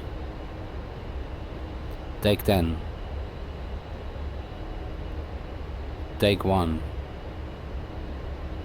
Yeah, I think I've got it. Cool. I will say this as a final parting shot on the SAQ. Pay attention to it. As implied by its name, it helps build your SA. It can be a good tool to help you visually find something out of the canopy and so much more. Just don't forget that it is there, more or less. Yep. Sounds good. Use the pod to look about a mile to the southeast of the airfield, and you should see a large facility with 4 smokestacks. Papa Alpha 394706. Let me know when you see them building in the pod.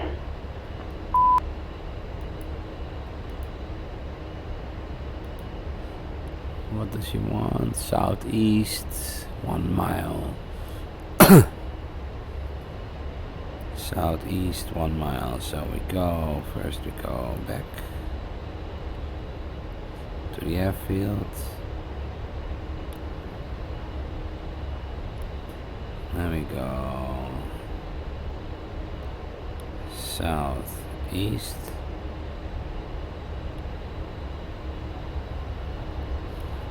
So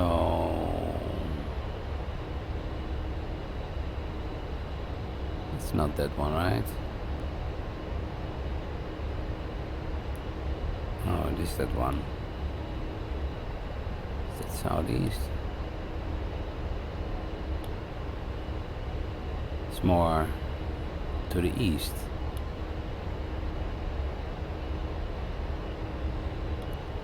Oh, wait. Let's just go fly a bit further.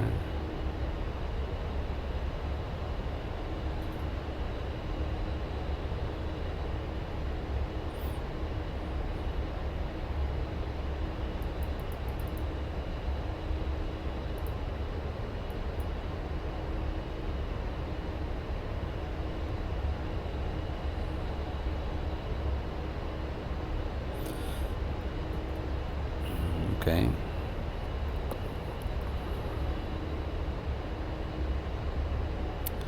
So it is southeast.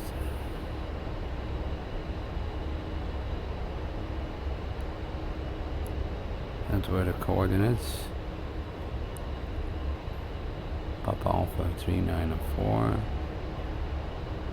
Yeah. 706. Yep.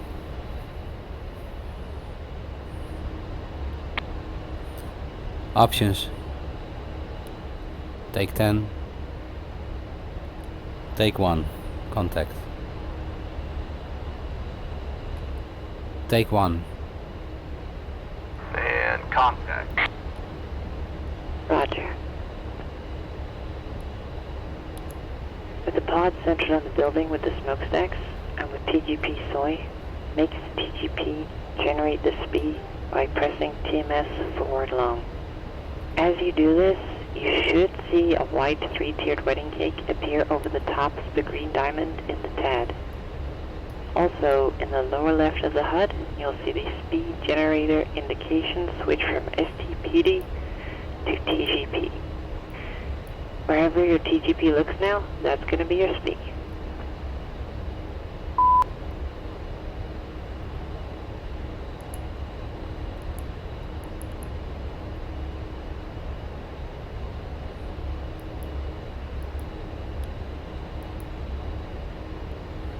So let's just have a look.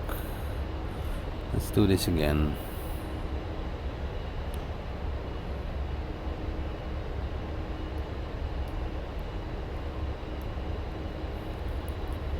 I'm on the airfield.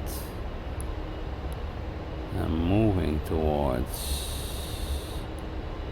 this guy, and then she said speed by pressing TMS up long. Okay. TMS up long. Yep. I saw my wedding cake. Jump. And in the HUD I have TGP.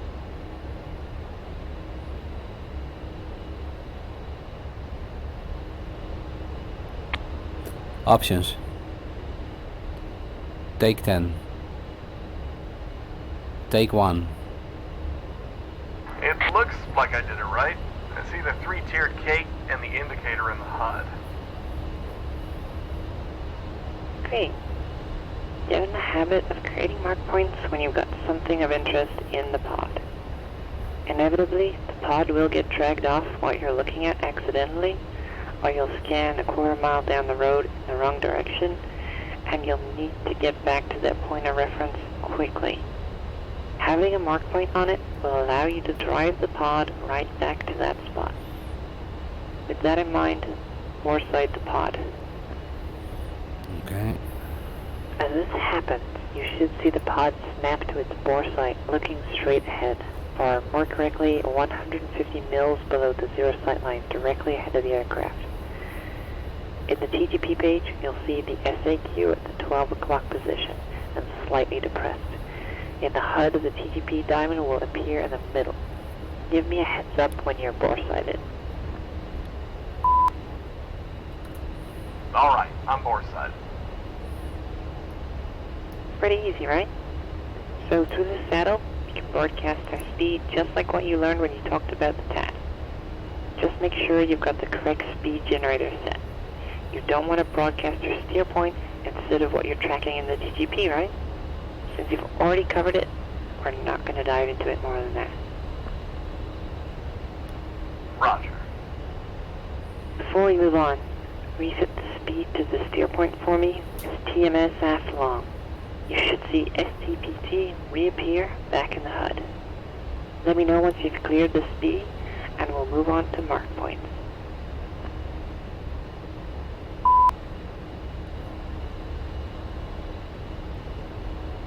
Okay, so let's go back.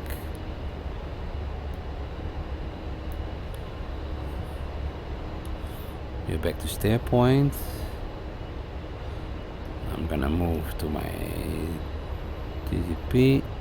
I'm gonna go over factory again. I'm gonna TMS forward long to create the steer point. Steer point selected.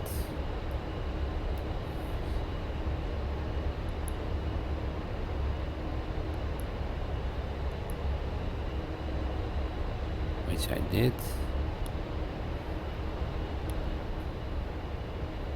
Clear the speed for me with TMS down long. TMS down long. Okay. Steer point is back in the HUD. SPI is cleared off. Sweet. Generating a mark point in the pod is remarkably easy. Again, I highly recommend dropping mark points like breadcrumbs. Should you become lost in your search through the pod, they can help you find your way back. In order to drop a mark point on whatever the crosshairs are pointing at, all we need to do are 2 simple steps. First, make sure the TGP is SOI and looking where you want the mark point. Next, hit TMS right short, and that is it. The mark point will be placed right in the middle of the crosshairs. Mark points are generated sequentially, so if the last one you used was golf, for instance, the one you just generated will be hotel. The way I ensure that I've successfully generated a mark point is that I look on the TAD real quick. I should see a green box with the corresponding mark point letter with it over the TGP diamond. Let me know when you've created a fresh mark point. Okay, I'm gonna put a mark. Do the pod anywhere you please and generate a mark point as we just discussed. Beep. There's mark point A, and I also have it here. Mark point A. Yep, done so. Mark point set. Place the steer point dial into the mark point position. Select the mark point you just generated, then hit China hat half long to slave the pod for that steer. Have a go at practicing this by boresighting the pod and then slaving it to the mark point using the method I just outlined.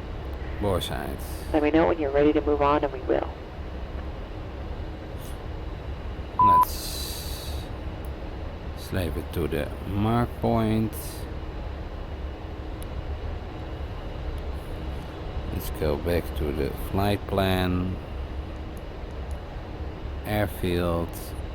Slave it back to the airfield. Zoom out. And that's one last time. Mark point. There we go. Slave it to mark point.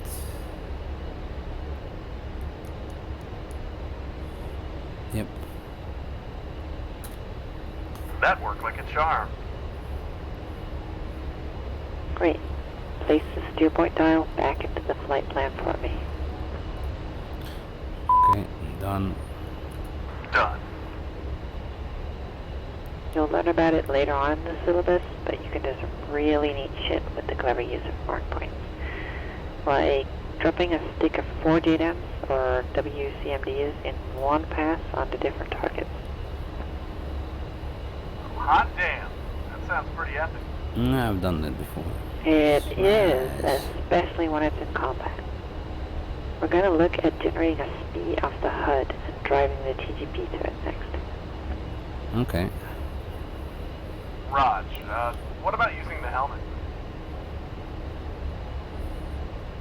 I think Biff is going to go all over the helmet stuff on one sortie later down the road, so we're not going to mess with it today. Anyways, I've got a story about setting a SPI off the TDC in the HUD. Let's hear it.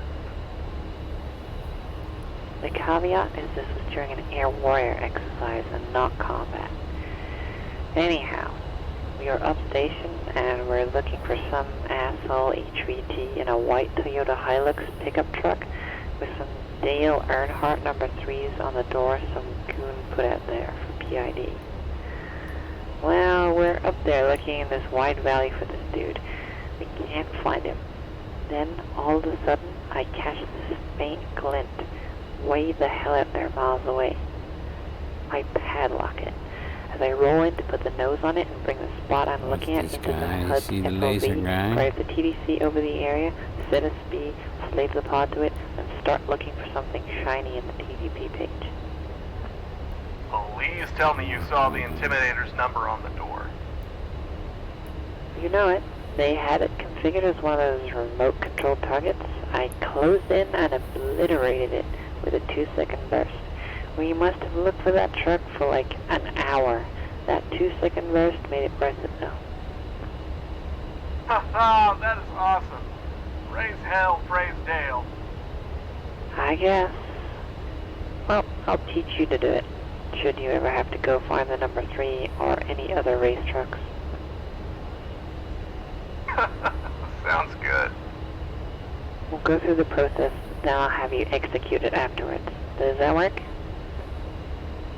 Sounds good. Let's do it. So to speak. To state the obvious, what we're wanting to look at needs to be within the HUD's field of view.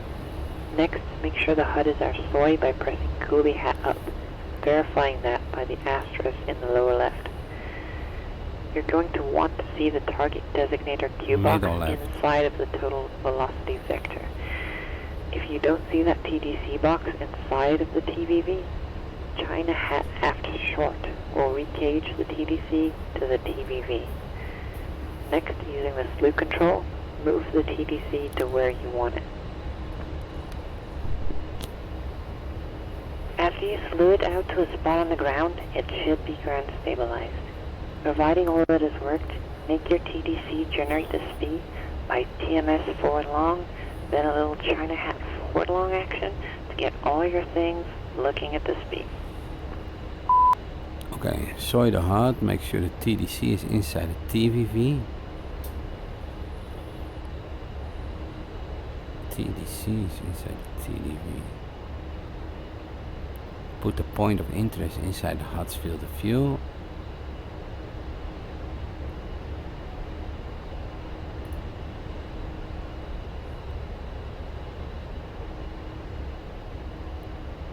Slew the TDC over the spot, TMS up short.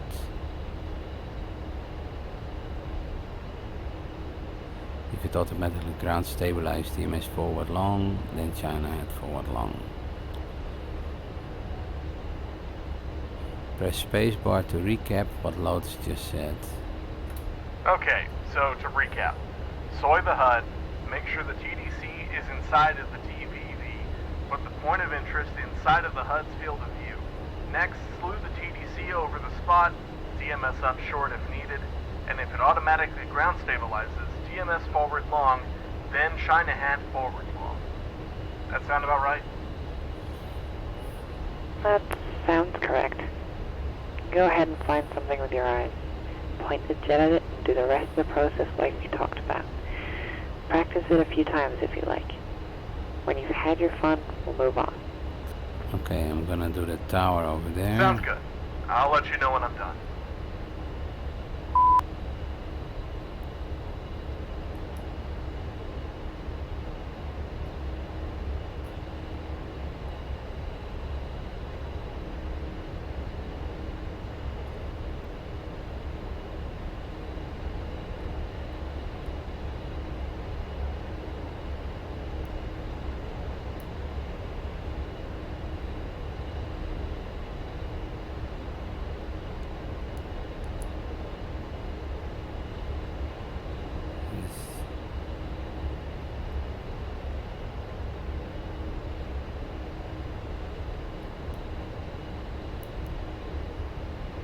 Slave, oh, yeah, there we go.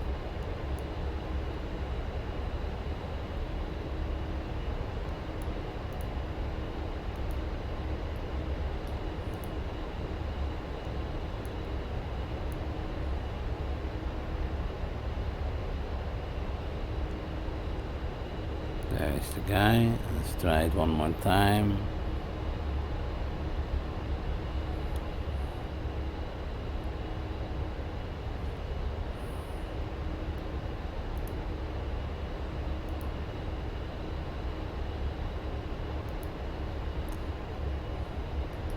HUD SOI.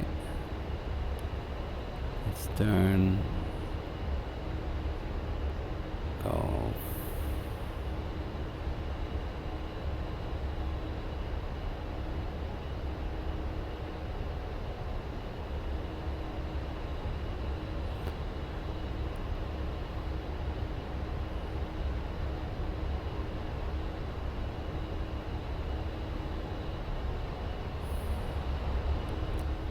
Try that one.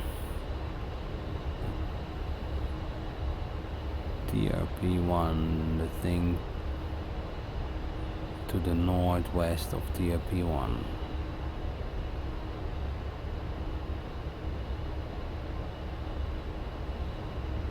Check altitude, yeah. So we just configured. Here we go. Got it.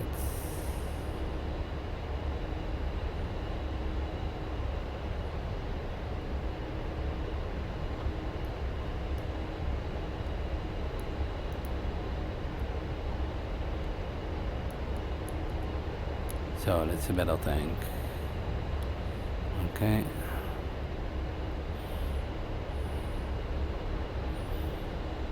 Let's try it one more time.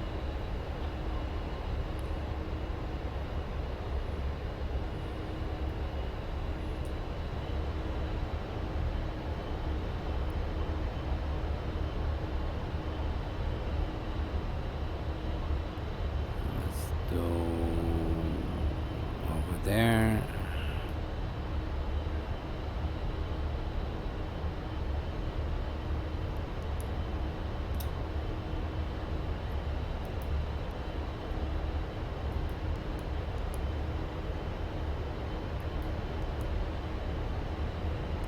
Let's get it there.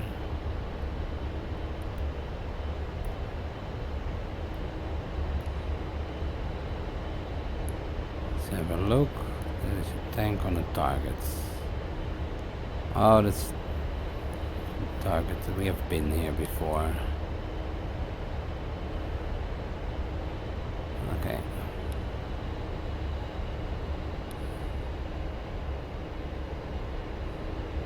Okay. Options. Take 10. Take 1. Alright, I think I get the idea. What's next?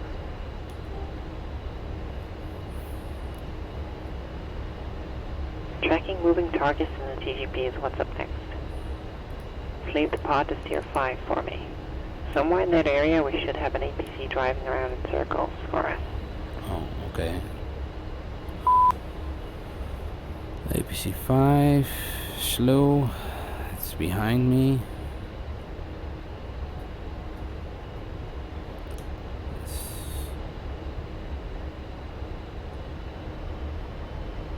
A little bit up.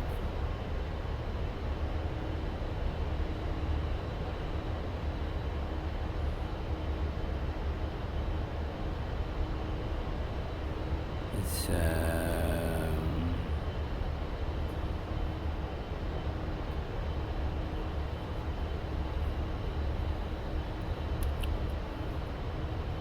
wat rusten. Okay.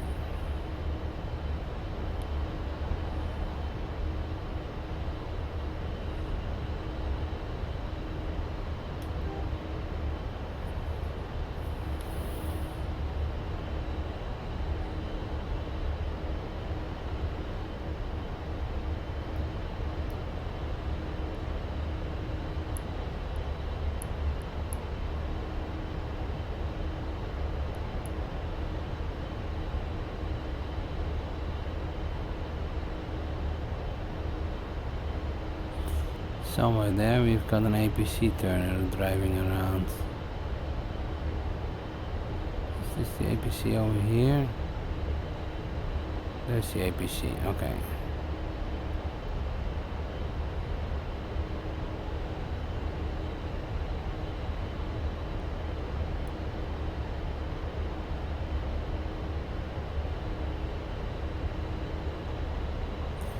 Okay. I've got Steer 5 in the pod. Looks like a shipping container is there or something. Yep, that's what we want to see. You may have to go into a wide field of view and zoom out, then look around to find a truck when we're ready for that. For now, let's have a word about moving targets in the targeting pod. Sounds good. A few things about getting and maintaining a point track on a moving target. Firstly, your TGP may not get a solid track on your first attempt. You may have to adjust your zoom level on the video in the TGP page. It's going to be easier for the pod to track something that contrasts well with the surrounding environment.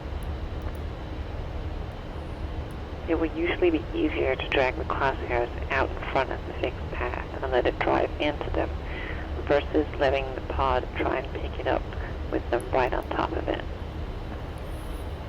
Yep. Why is that? It seems to pick up the track a little more efficiently. At least it does for me. No, that's true. Roger. Have a look in the area around Steer 5 and locate that APC. Do you want me to reposition and set up an orbit over Steer 5? Negative. I actually want you to go masked at some point so I can show you something. If Steer 5 is currently masked for you, that's fine. Just continue to spin until you go unmasked. Let me know when you're visual on the moving APC. Okay. Let's go a little bit more straight. And we'll start masking in a bit. 1's tally APC. Pressing TMS forward short will cycle you between area and point track modes. Please ensure that you're in point track. Yeah, I did that already. Point track mode set. Now I want you to achieve a stable point track on that APC. Your indicators for this will be a so-called point track box appeared centered over the object being tracked, and the pod will move with the track, keeping it all centered in the display. Roger. Stand by, 1. Let's go to point track.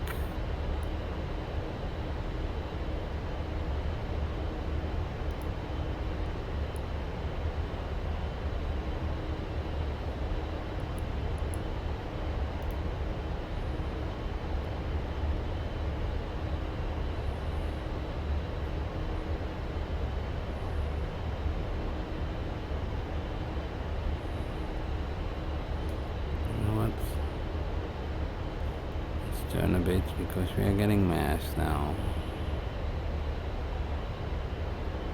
Yep.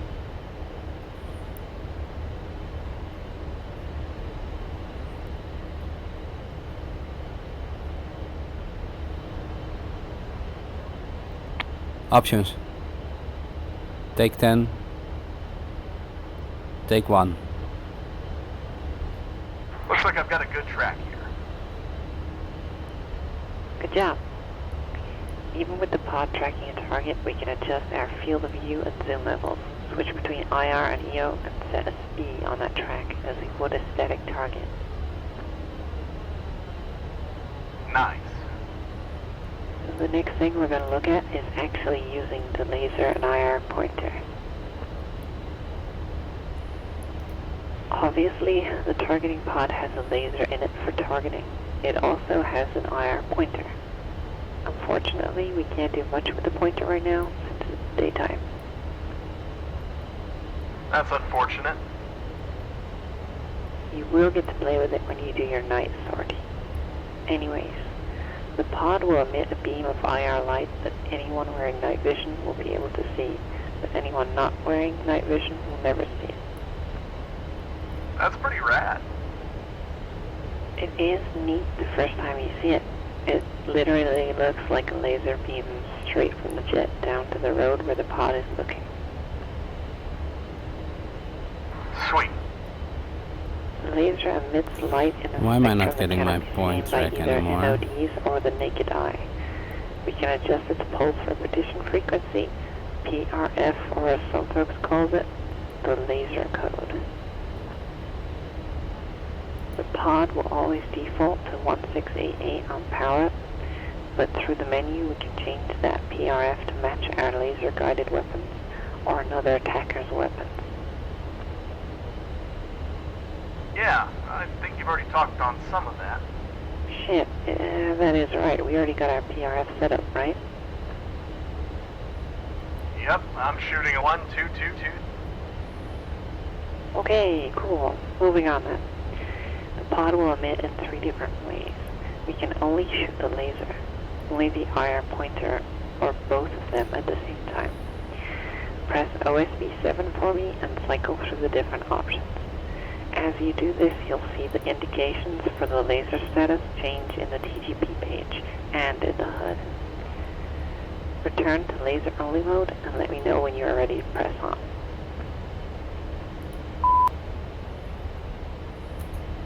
Ready to move on.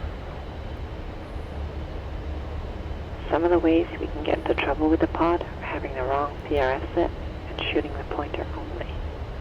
Having a PRS that differs from the one set on the weapon used will obviously cause an issue. If we have a problem with different codes between the pod and the weapon, or we're in IR pointer mode, we may get a TGP auto-laze fail or laser code mismatch message. You should always do a solid cross-check between the weapon's profile and TGP settings, or between yourself and whomever you're working with, if you're buddy lazing or being buddy lazed, before you pickle. Roger that. As gangsta as the pod is, it does have its limitations. Smoke, clouds, dust, and sand will all affect the pod. Even on a clear day, the pod's laser has a maximum useful range of somewhere around 8 miles. Despite having a limited range, the laser is damn powerful. Make sure you're not shooting it at other airplanes, grunts, or anything else you don't want to risk permanent eye damage to. One more consideration. We are not the only ones with night vision. If you're out there blasting the IR pointer, just remember, it also draws a line straight back to your aircraft that anyone else with NODs can see. That's worth remembering. We're now going to learn the laser spot search process. Sounds good. Let's get after it. With LSS, we're going to use the pod to search for a laser spot in the designated PRF. The pod will automatically begin a search pet looking for that laser energy. Once it detects it, the pod will go into attack mode and slew itself to the laser spot and hold there until we exit the LSS mode. Okay. We'll use LSS to get the pod onto a target or an area when we're working with JTACs or other airborne assets like F-15 Echoes or MQ-1 Preds or whatever. This must be why we've got some boots out here with us today. There's no fooling you. Yeah, Vandal is out here with a PEC-1 just so you can work on LSS. So make sure you're paying attention so as to not waste their time. Will do. The first thing you need to know about the laser spot search is that the pod is looking for that laser energy in an area out in front of the jet. It is not looking all over the place for the spot, so you need to have a basic idea where the laser is so you can get the jet and thus the pod pointed in that general direction.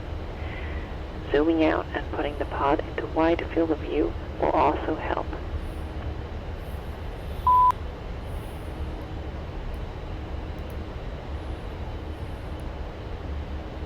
Okay. Copy.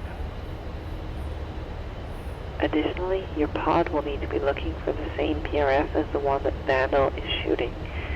I believe he is going to be shooting 1688, so go back into your TGP's control page and make sure you see 1688 set for the LSS, please.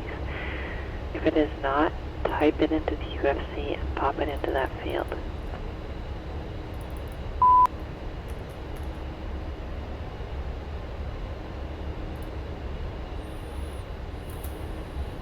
Laser spot search set for 1688. I'll make sure Vandal is using that PRF when we check in with him. The 1688 should be good to go. Moving on, providing we're in a good spot to see the spot downrange, and we're looking for the correct PRF, it is Let's a go to damn fuel simple flow process, 15. from our side at least. We'll make the call saying we're ready for the laze, and Vandal will call he is lazing, and we press one button, and the pod does the rest. Nice and easy. Just like I like them. Anyways, Let's slide over to Steer 6 and we'll see if we can't get a hold of the JDAC to get this party started. Roger. Pushing to Steer 6.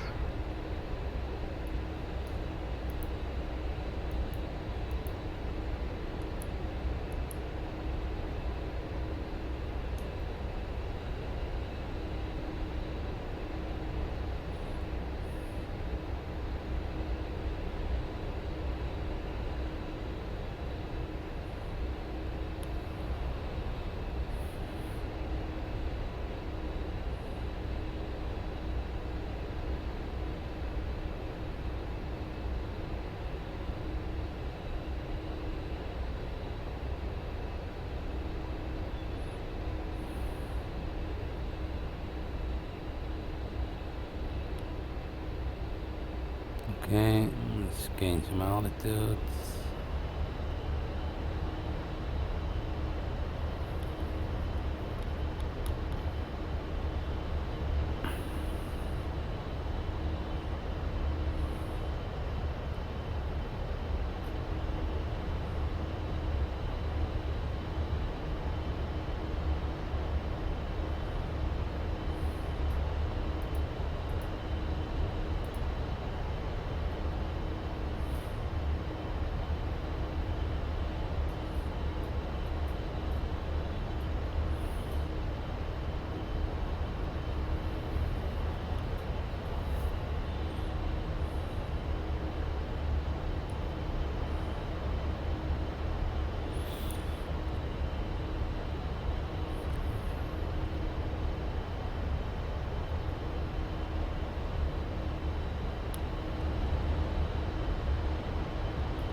Let's stay on course for stage 6.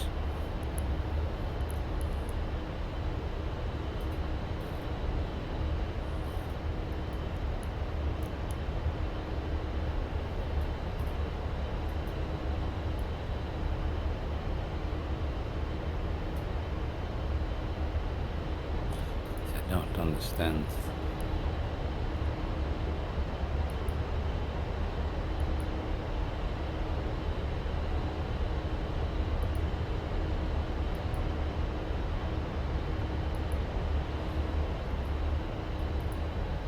Steer 6, IP forward, 2 from, so okay.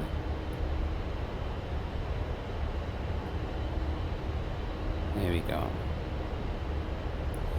So this works. Okay.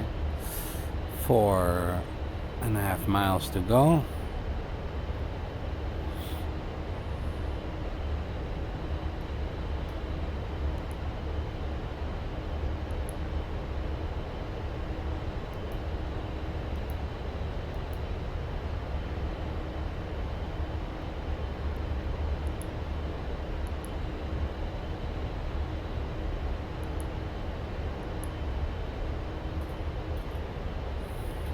Set up in a wheel here, and I'll give Vandal a call.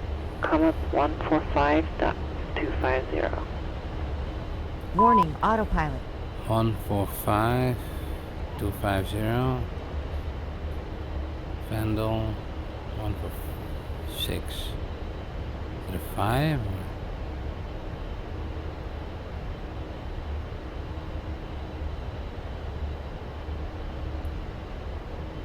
145.250.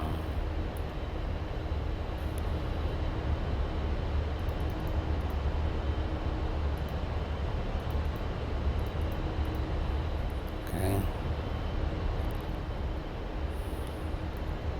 One's up on 145.250.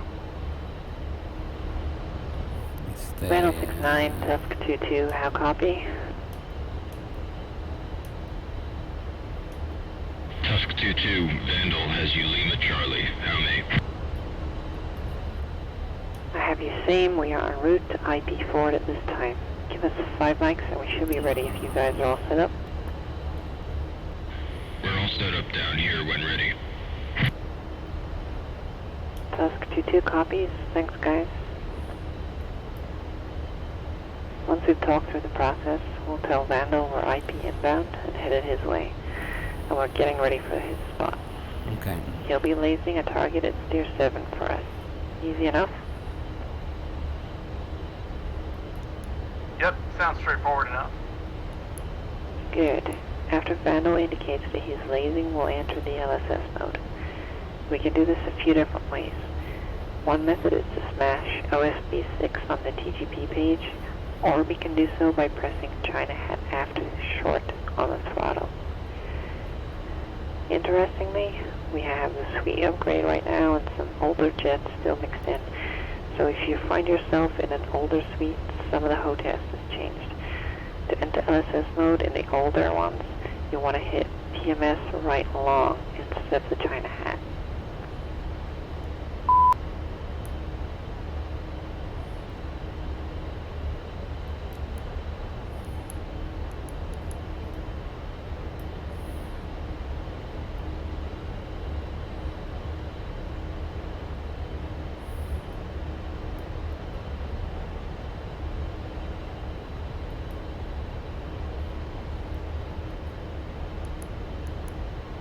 Okay.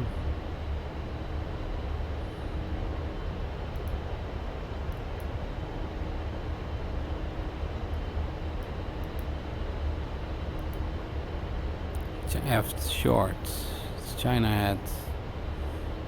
Aft short. I'll try to keep that in mind. Please do. Once you're in LSS mode, you'll see the field of view box and stuff disappear. Instead, you'll see a crosshair that fills the entire screen and LSRCH at the bottom of the display. You'll also see the SAQ moving all around, showing you where the pod is looking. It will look for that laser energy until it finds it or until you turn off LSS. We'll assume that it picks up the spot though. Once it detects the spot, that LSRCH will change to detect for only 1 second. After that, detect will turn into LTRAC.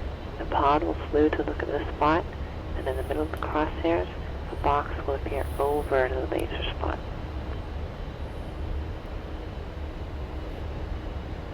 Once the pod is slewed to the laser spot, it would behoove you to go into either area or point track and maybe even drop a Markpoint on that spot.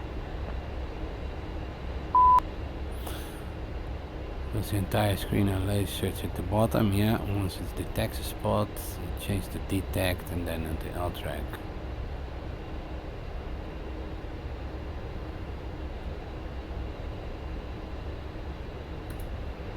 Roger. So, ensure I'm out of LSS and still looking at the target or area that was being lased before I call them to stop lasing. Exactly. More on that though. Let's say you get the track and fly into a cloud, a tree, or a building blocks your line of sight, or anything else might happen to make you lose sight on it. You're going to have to restart the process all over again. Depending on the circumstances, you may even have to reposition for a better spot to the laser to target line. Doing so could take several minutes, and as you well know, time is critical in CAF, and even more so in a tick.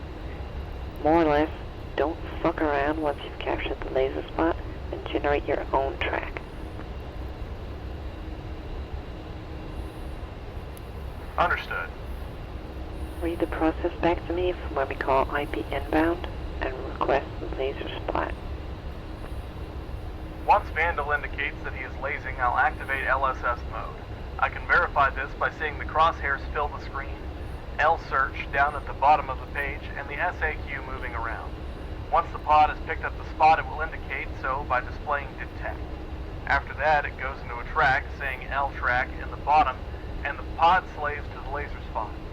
Once that happens, I need to immediately develop my own track or even lay down a mark point. That checks out. Good job. Okay, got it. So let's go. Set up at IP4 to engage waypoint 6 and are ready. Turn towards Steer 7. Once you're driving in from the IP, give Vandal a call and tell him you're ready to give it a shot. He'll laze for about 2 minutes. If you don't have it by then, you'll need to reset and try again. Roger, standby 1.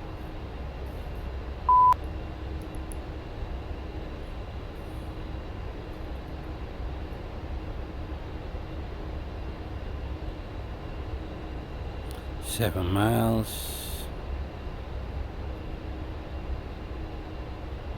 Okay.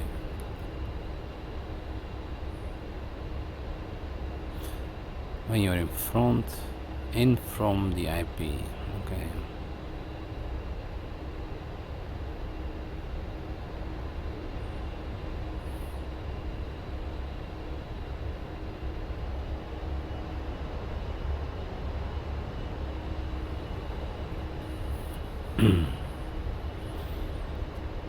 So am I still on? I need to be on just 14, I think.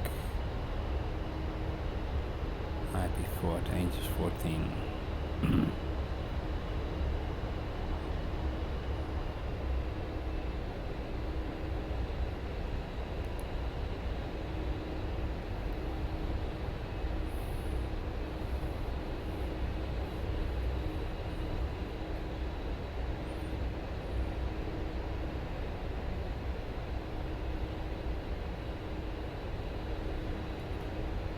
Okay. Vandal, Tusk 2-1 is established at IP4 and standing by spot. Copy Tusk, laser target line is 360. Run-in heading 320 to 040.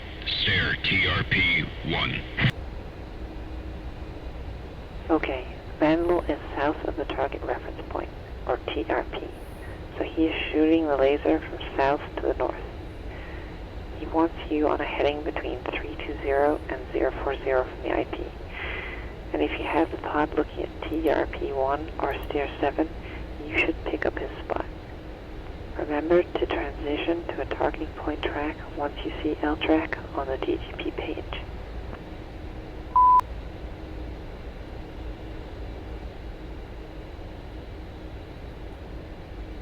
Tusk 2-1 is IP inbound, 10 seconds.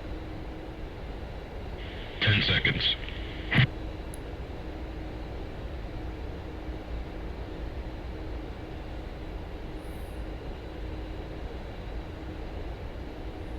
Laser on. Vandal, lasing 1688.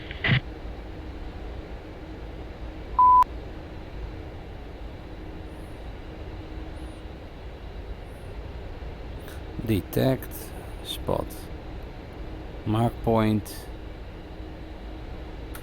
Tusk 2-1 spot, cease laser. Tusk 2-1, what do you see in your pod? Tusk is contact on a single IFV west of a building. The IFV is oriented east-west. Roger, Tusk. The IFV is your target. It's not oriented east-west, it's Tusk 2-1, west-east. captured. Nicely done. Let's get out of here in RTB. RTB. Let okay. Vandal know we're checking it, please. Vandal. Sounds good. Vandal, Tusk 2-1, thanks for the support today, fellas. We're RTB. Vandal copies. No problem. Have a safe flight back. See you next time.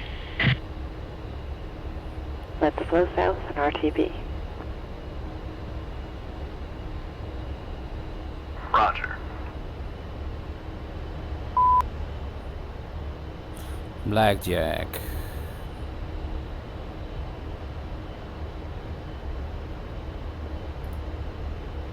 .377.8. Okay. Blackjack, Tusk 2 is leading Dogbone in RTB. Tusk 2, exit at 63 Bravo, contact Nellis approach 291.725. Exit via 63 Bravo, approach 291.725. 63 Bravo. Two's up. Roger, stand by. Let me get ATIS. ATIS. 270.1.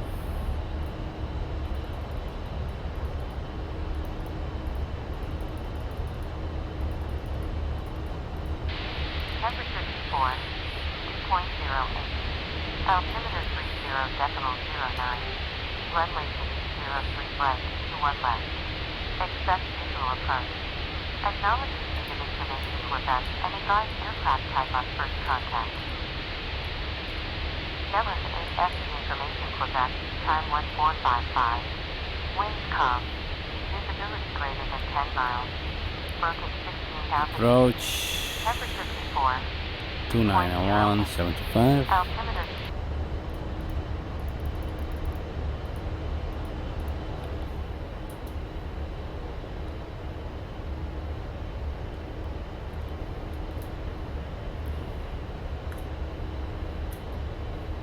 Dallas approach, Tusk 2 inbound for recovery with Quebec. Tusk 2, Nellis approach. Radar contact. Cleared for the strike recovery. Runway 21 left. Report gas peak. Tusk 2 will go. Gas peak. What's gas peak? Let's go ahead and fence out. Safe up the laser and make sure master arm and the gun pack are safe. Ensure our countermeasures are in standby mode, and lastly, switch on your exterior lights. Exterior lights. Steady. Enter collision. Oh, wait.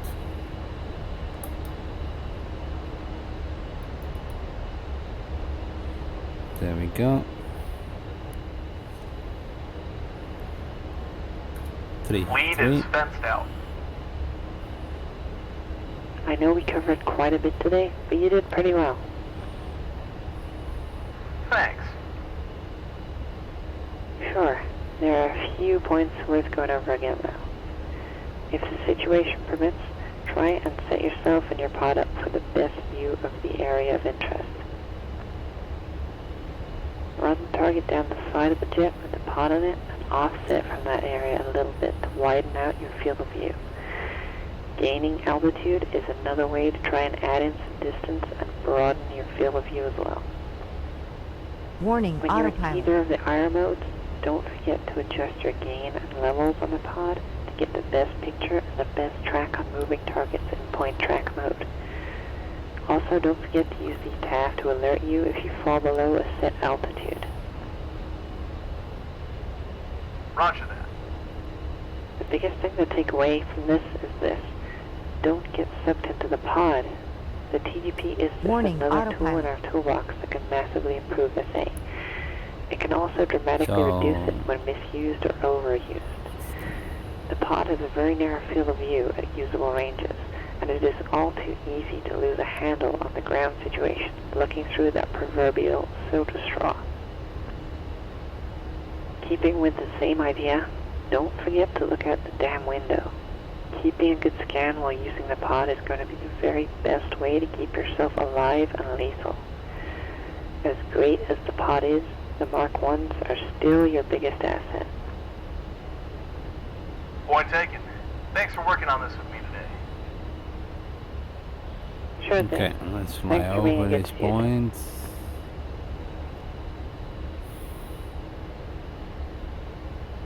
I don't know if I have to, but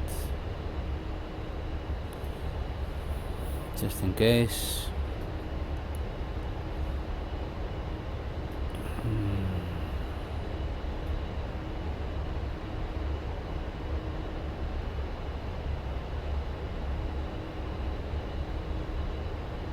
Oh, of course. Now we are going to 8. That's what she wanted.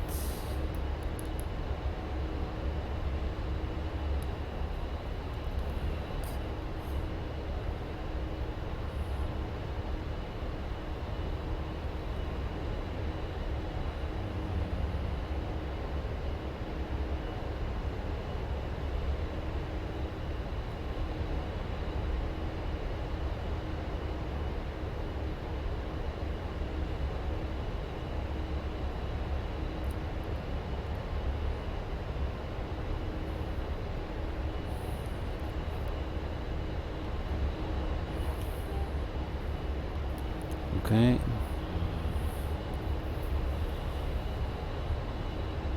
This Nellis.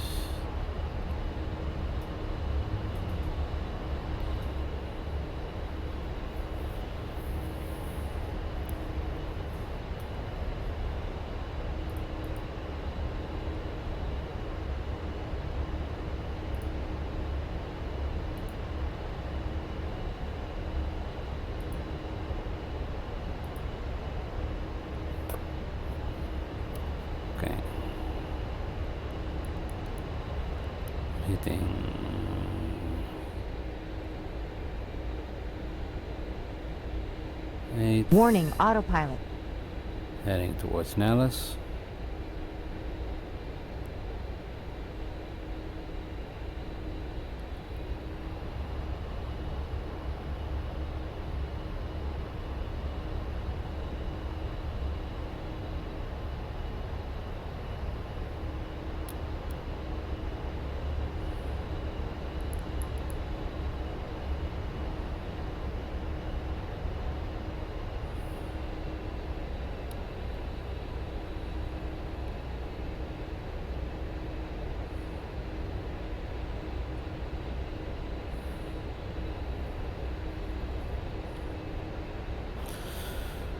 That was a bad turn. Let's just start our descent. Our idle.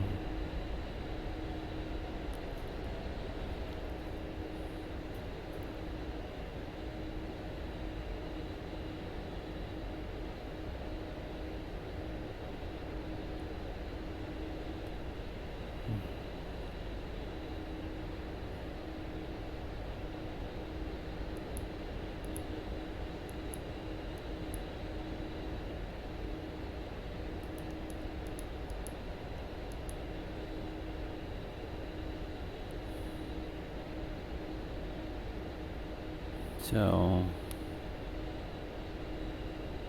why am I not getting anything?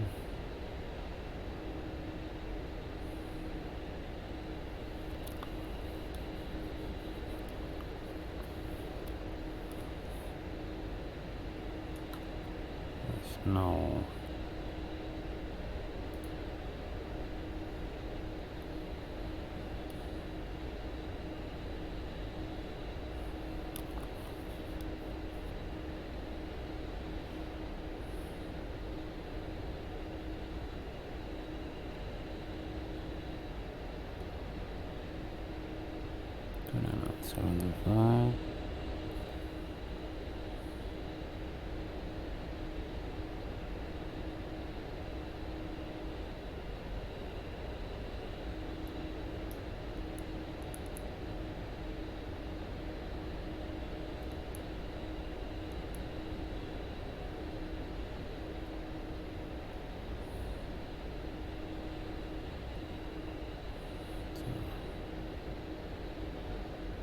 miles out.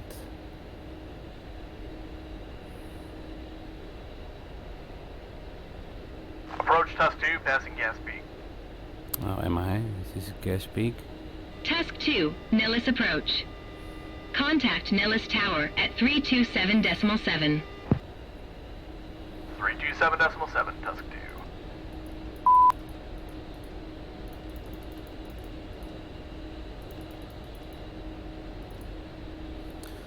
Okay.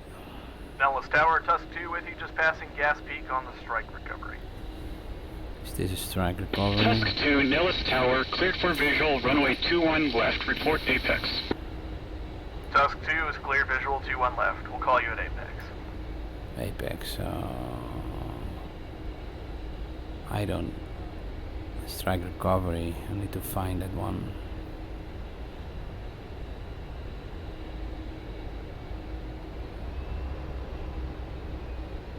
The apex is somewhere over here. So let's descend to 5,000 feet.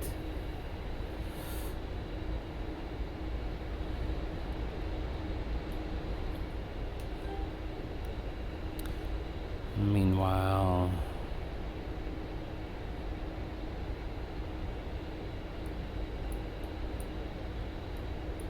Gonna see if I have that strike.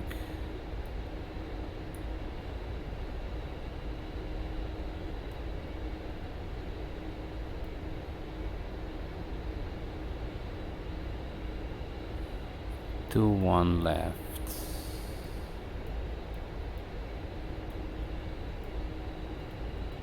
ILS or localizer. Strike. Do I have a strike here?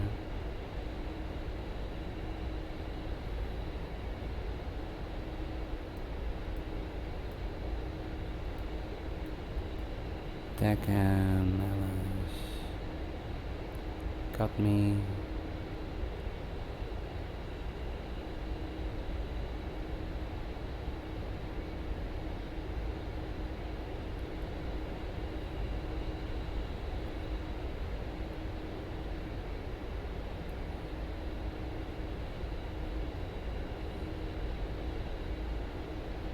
Chris.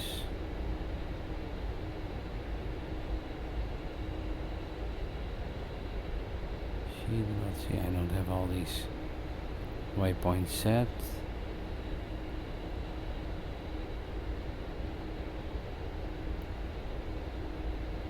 High tech and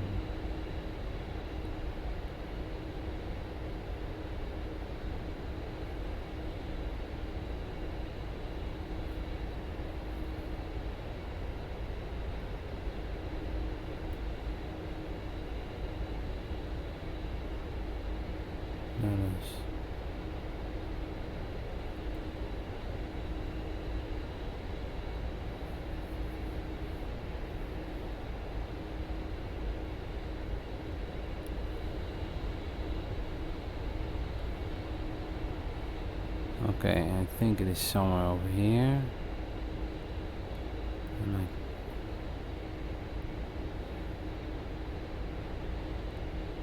Chris again. I thought I heard strike. Those DME arcs are not.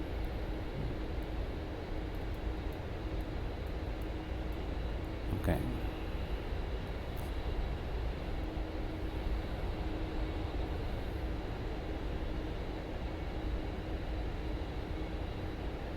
Warning, autopilot. Let's fly.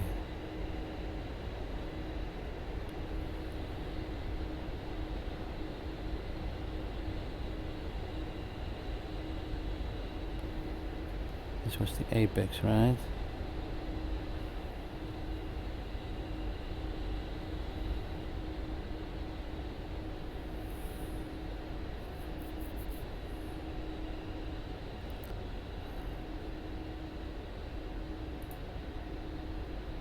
Approach 291 327.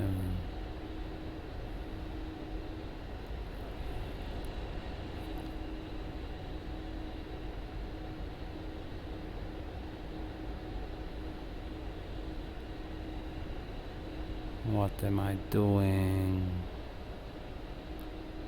5 miles out.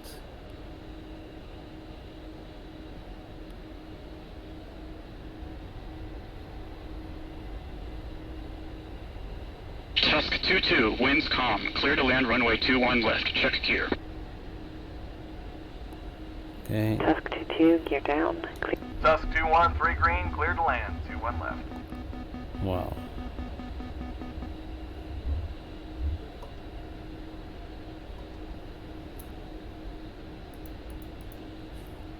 Okay, well, this is something I need to work on.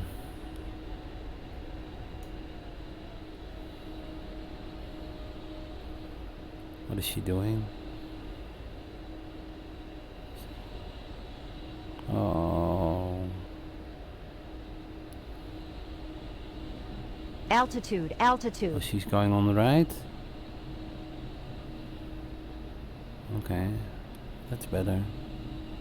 Nice.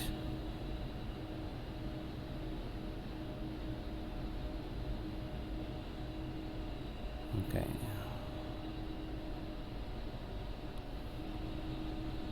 Let's see. Whoa.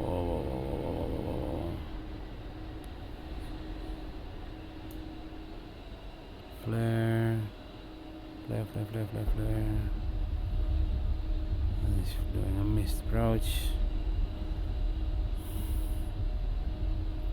Tusk 2-1, clear when able. Contact ground 275.8. Tusk 2-1, switching to ground. Clear when able. Okay, let's break.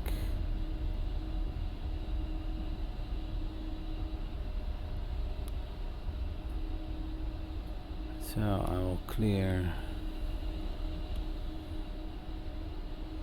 217.8. I'm afraid I'm gonna miss a spot if I exit here. Ground 275.8.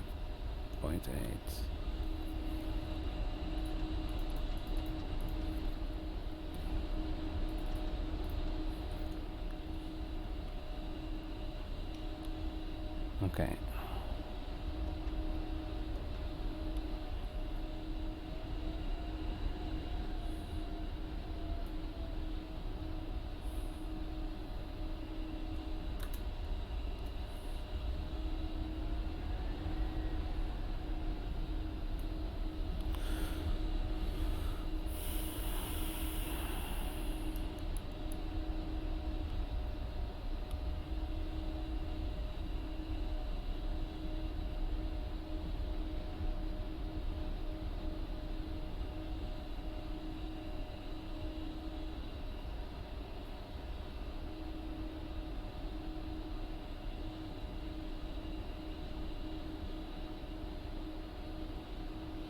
Okay, contact ground 275.8. So it should be contacting ground now, which it is not doing. I'm gonna taxi to Thunder anyways. Maybe he wanted me to go to B. Clear when able. Ground, Tusk 2-1, cleared Alpha. Tusk 2-1, welcome back. Taxi Golf Charlie for Thunder. Golf and Charlie, Tusk 2-1.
Okay.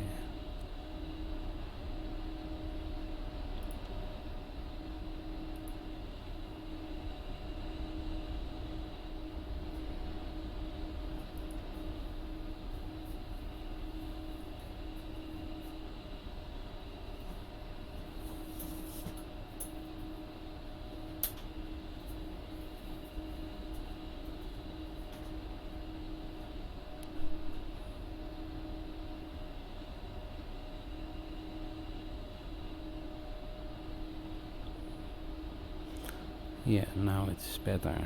Now I can just drive by.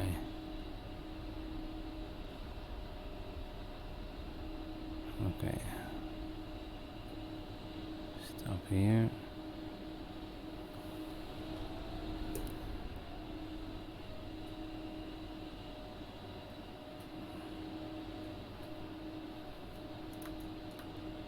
So, I'm here.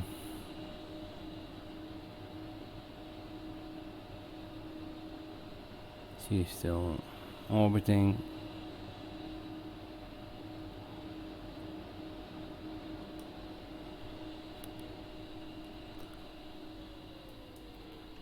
Okay, I'm going to shut down. Unlock.